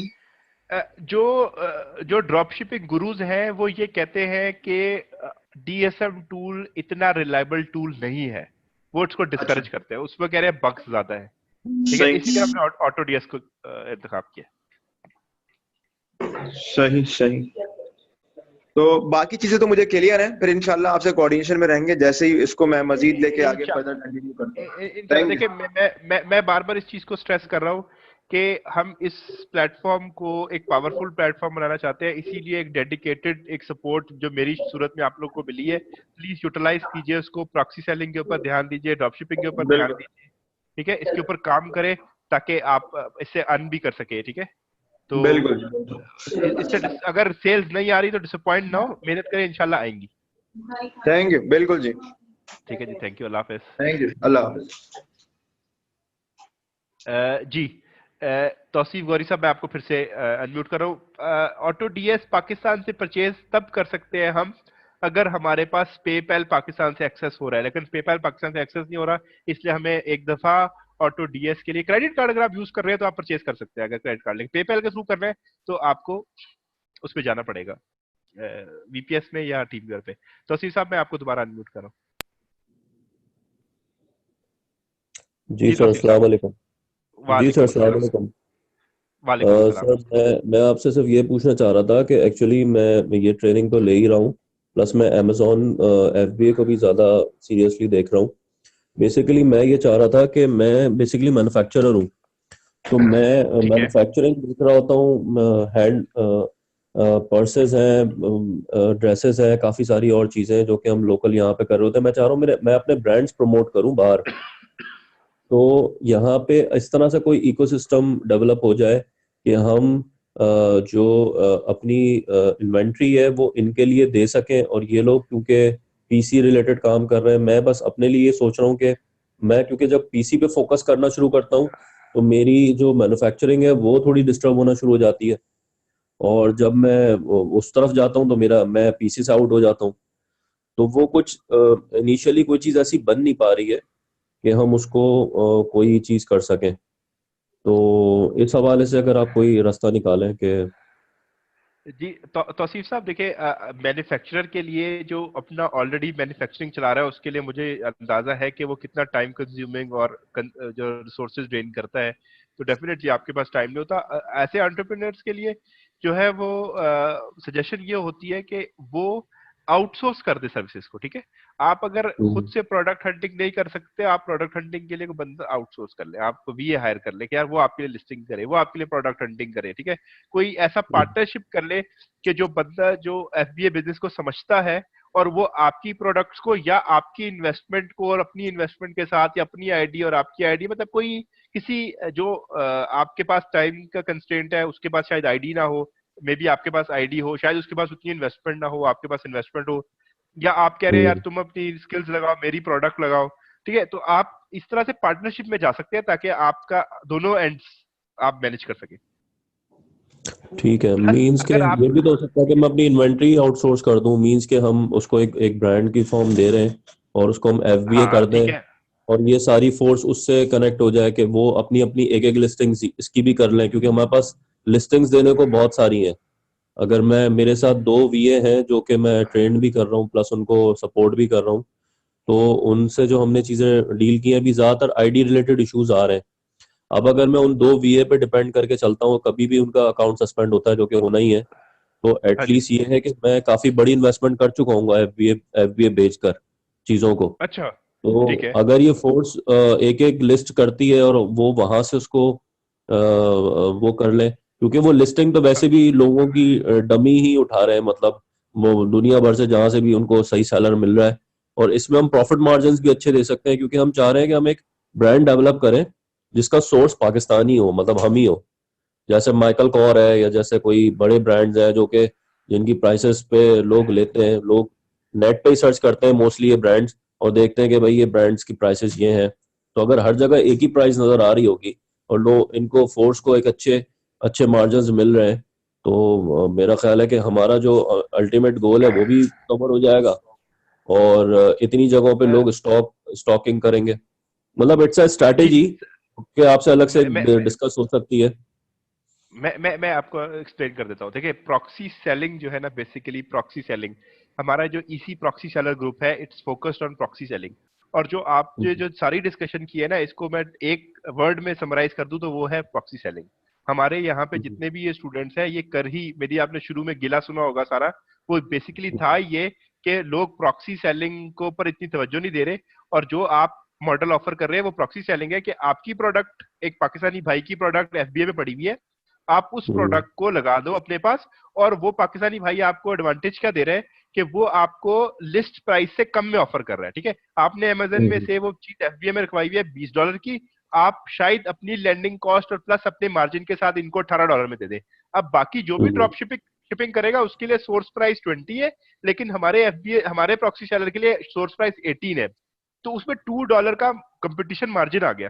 ठीक है, तो हमारे प्रॉक्सी सेलर उसको लिस्ट कर सकते हैं। तो बेसिकली आप अपने जस्ट इसी प्रॉक्सी सेलर ग्रुप के ऊपर जाएं और जाके अपनी वो एफपीए की जो लिस्टिंग है उसका लिंक, या अगर हाँ वो मेंशन कर दें और वहां पे बता दें कि जी मैं ईबे के प्रॉक्सी सेलर्स को ये प्रोडक्ट इतने में दूंगा। ठीक है, और वेयर हाउस मेरा यहाँ पर है। ठीक है, तो वो ठीक है। प्रोडक्ट जो है, ये हमारे जितने भी सेलर्स हैं मैं अब इनके पीछे पड़ा रहूंगा, और जो परफॉर्म नहीं करेगा उसको ग्रुप से खुदा ना खासा निकाल भी दिया जाएगा। ये आपकी वो लिस्टिंग कर रहे होंगे इंशाल्लाह। तो हमारे पास 300 तकरीबन मेंबर्स हैं, तो कुछ भी नहीं तो 200 लिस्टिंग डे 1 पे हो सकती है। ठीक है, 200 सेलर आपके लिस्टिंग पे काम करना शुरू कर सकते हैं। तो यही सारी एक्टिविटी का मकसद ये है। लेकिन क्योंकि अभी इतने सेलर्स अवेलेबल नहीं है कि लोग ईबे पे जस्ट प्रॉक्सी सेलिंग से अच्छे प्रॉफिट्स कमा सके, इसलिए उनको ये ड्रॉप शिपिंग का एवेन्यू दिखाना जरूरी था। बेसिकली इतना सेफ बिजनेस होता है, इसमें रिस्क होते हैं। ठीक है, अगर अच्छे तरीके से मैनेज ना करें तो अकाउंट सस्पेंड भी हो जाते हैं। तो लेकिन दिखाना जरूरी था, राह दिखाना हमारा काम है कि हमने क्या क्या होता है, कैसे होता है, किस तरह से लेके बिल्कुल। चल सकते हैं। तो ड्रॉप शिपिंग से क्या होगा कि लोगों को लिस्टिंग मिलना शुरू हो जाएंगी, लिस्टिंग मिलेंगी तो सेल्स आना शुरू हो जाएगी, सेल्स आएगी तो वो इस बिजनेस में इंटरेस्ट लेना शुरू कर देंगे। तो जब ठीक है। जब ये लोग इंटरेस्ट लेंगे तो वो जो प्रॉक्सी सेलिंग है वो ऑटोमेटिकली प्रमोट करेगी। अच्छा, क्या हम eBay पे बल्क प्रोडक्ट भी लिस्ट कर सकते हैं? For example pack of 300, pack of 200, कर पैक सकते ऑफ हैं, बिल्कुल कर 200 सकते हैं, पीसेस? बिल्कुल कर सकते हैं। बल्क बल्क लिस्टिंग आप मैनुअल लिस्टिंग में जाए, आप ऑटोडीएस से ना जाए। ऑटोडीएस उन लोगों की है जो ड्रॉप शिपिंग कर रहे हैं, ठीक है। आप मैनुअल ठीक है, लिस्टिंग में जाए, मेरी प्रीवियस वीडियो लिस्ट कैसे करते हैं, वहां पर ठीक आप है, उसको देख सकते हैं कि आप उसको बल्क में भी बिल्कुल कर सकते हैं। ठीक है, ठीक है, ठीक है सर, थैंक यू। बाकी आप मुझसे राब्ता कर सकते हैं इंशाल्लाह। इसको हम पर्सनली फिर जो है ना कि सेपरेट टाइम में इसको मजीद इसकी वायबिलिटी को डिस्कस कर लेंगे इंशाल्लाह। ठीक है सर, कहाँ रब्ता आपसे किया जाए? ग्रुप पे ही? मैं इसी प्रॉक्सी सेलर ग्रुप में है, फेसबुक पे कर लें, व्हाट्सएप ग्रुप्स में हूँ मैं, वहां पे कर लें, जहां पे आपको मुनासिब लगे। ठीक है, ठीक है, ठीक है जी, मैं व्हाट्सएप पे आपको देखता हूँ। ठीक है, ठीक है इंशाल्लाह। Thank you. थैंक यू, अल्लाह हाफिज। इरफान इफी का हैंड रेज हुआ है। इरफान इफी में आपको अनम्यूट कर रहा हूँ जी, इरफान साहब। अस्सलाम वालेकुम सर। वालेकुम अस्सलाम। सर मुझे ऑटो डीए से रिलेटेड 3 से 4 क्वेश्चन है, बट ये कि आज आपको जल्दी जाना है तो मैं 1 से 2 क्वेश्चन आपसे पूछ रहा हूँ। इसमें ये एक बड़ी मॉनिटर है, मेहरबानी। हाँ मॉनिटर के अंदर एक जनरल सेटिंग है और एक अमेजोन सेटिंग है ना। तो जनरल जी सेटिंग के अंदर ये मैक्सिमम शिपिंग टाइम 3 डेज करते हैं, और ये अमेजोन के अंदर भी यही पूछ रहा है कि मैक्सिमम शिपिंग टाइम, तो दोनों में डिफरेंस क्या है? जर्नल सेटिंग्स जो है वो है कि आपकी प्रोडक्ट रिगार्डलेस किसी भी मार्केट से आप सोर्स कर रहे हो तो जनरल हम्म, सेटिंग उसके ऊपर अप्लाई करेगा, ठीक है। लेकिन अमेजन के लिए स्पेसिफाइड हो गया अमेजन, ठीक है। अब क्या होता है कि मैंने अमेजन के ऊपर मेरा मेन जो सोर्स पॉइंट है वो अमेजन है, मैंने अमेजन की डिटेल लिस्टिंग कर दी, बाकी सबके लिए मैंने जनरल लिस्टिंग कर दी। अब मैं प्रोडक्ट उठा रहा हूँ अलीबाबा से, तो वो मेरी जनरल लिस्टिंग की मेरी जनरल सेटिंग अप्लाई कर रहा होगा, ठीक है। अमेजन की सही है। सेटिंग अप्लाई नहीं करेगा, ठीक है। अमेजन के लिए उसे स्पेसिफाइड कर दिया। हाँ, अगर मैं जाके अलीबाबा के लिए भी अलग से सेटिंग कर देता हूँ तो जो बैंक गुड्स है और जो उसके अलावा और 2-3 होम डिपो वगैरह है उनके लिए वो जनरल अप्लाई कर रहा होगा, ठीक है। तो ये दो बेसिकली डिफरेंस है। ठीक है, एक चीज तो समझ आ गया। बाजू का अमेजोन की लिस्टिंग पे जो ना अक्सर ये इशू कर रहा होता है कि स्टॉक के अंदर 3 पीस रह गए, 5 पीस रह गए, तो वो इसको आउट ऑफ स्टॉक कैसे करेगा? अगर आपने मैंने लिस्टिंग में जाकर सेटिंग्स में जाकर एक जगह पर मेंशन किया था, ठीक है, मिनिमम क्वांटिटी वहां पे थी, ठीक है। अगर आप उसमें जाके ऑर्डर मेंशन कर देते हैं 9 या 8 मेंशन कर देते हैं, तो जैसे ही वो सेल होके 8 पर आएंगे अमेजन के ऊपर, ये थोड़ी थोड़ी देर बाद खुद ही सिंक कर रहा होता है डाटा को। तो जैसे ये उसको डिटेक्ट करेगा कि वो क्वांटिटी जो है वो कम रह गई है, सॉरी, ये उसको जो है वो जीरो कर देगा लिस्ट को। अच्छा, मतलब ये शिपिंग से रिलेटेड नहीं होगा, मतलब वहां पे जो जो दूसरी सेटिंग कह रहे हैं कि आप minimum allow quantity in stock, उसमें जाके करना पड़ेगा हमें? जी जी। ठीक है। अच्छा, लास्ट क्वेश्चन ये है कि एक जब हम ये अपलोडर से जब हम डिटेल्स को ग्रैब करते हैं, तो ये टाइटल अमेजोन ये जब उठा रहा होता है तो वो खुद ब खुद उठा लेता है, तो ये एसईओ बेस्ड टाइटल होता है या मतलब जो अक्सर हम सर्च कर रहे होते हैं, जो कीवर्ड्स वगैरह सर्च होते हैं, तो ये वो उसी से ये रिलेटेड ही कीवर्ड्स होता है? ये फर्स्ट 80 कैरेक्टर्स उठाता है, जो अमेजन की लिस्टिंग के फर्स्ट 80 कैरेक्टर्स है ये उठाता है।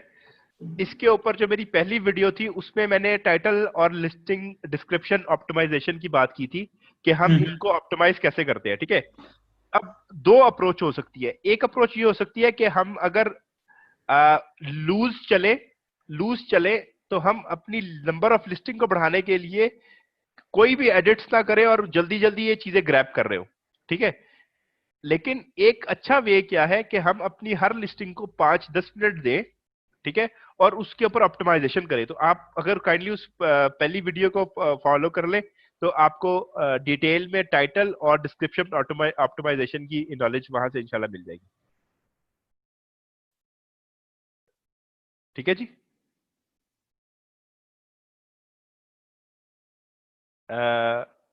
इफी थे ऑनलाइन। इफी आपको आवाज आ रही है, आप हमारे साथ है? हम्म, इरफान इफी साहब। अच्छा, सैसम साहब के मैंने 2-3 दफा शायद क्वेश्चंस को देखा है कि उन्होंने मैसेज टाइप किया, लेकिन उनका हैंड रेज भी नहीं है और मैं अभी उनका रिप्लाई भी नहीं देना चाहता हूं। मैं इंशाल्लाह जो नेक्स्ट सेशन होगा, ठीक है, उसके ऊपर डिटेल्ड स्टडी करके कि वो ऑप्शन जिनका जिक्र कर रहे हैं उसके इम्पैक्ट्स क्या हैं लिस्टिंग के ऊपर, तो उसको मैं स्टडी करूंगा, फिर आपको मैं उसका रिप्लाई कर दूंगा, ठीक है सर। अब आप कब मुझे वीडियो नजर आ रही है तो थम्स अप कर दे अगर आप एग्री कर रहे हैं तो। ठीक हो गया सर। ठीक है जी। और किसी का अगर कोई क्वेश्चन है तो प्लीज पूछ लीजिए, नहीं तो फिर मैं ये सेशन जो है वो एंड कर देता हूँ।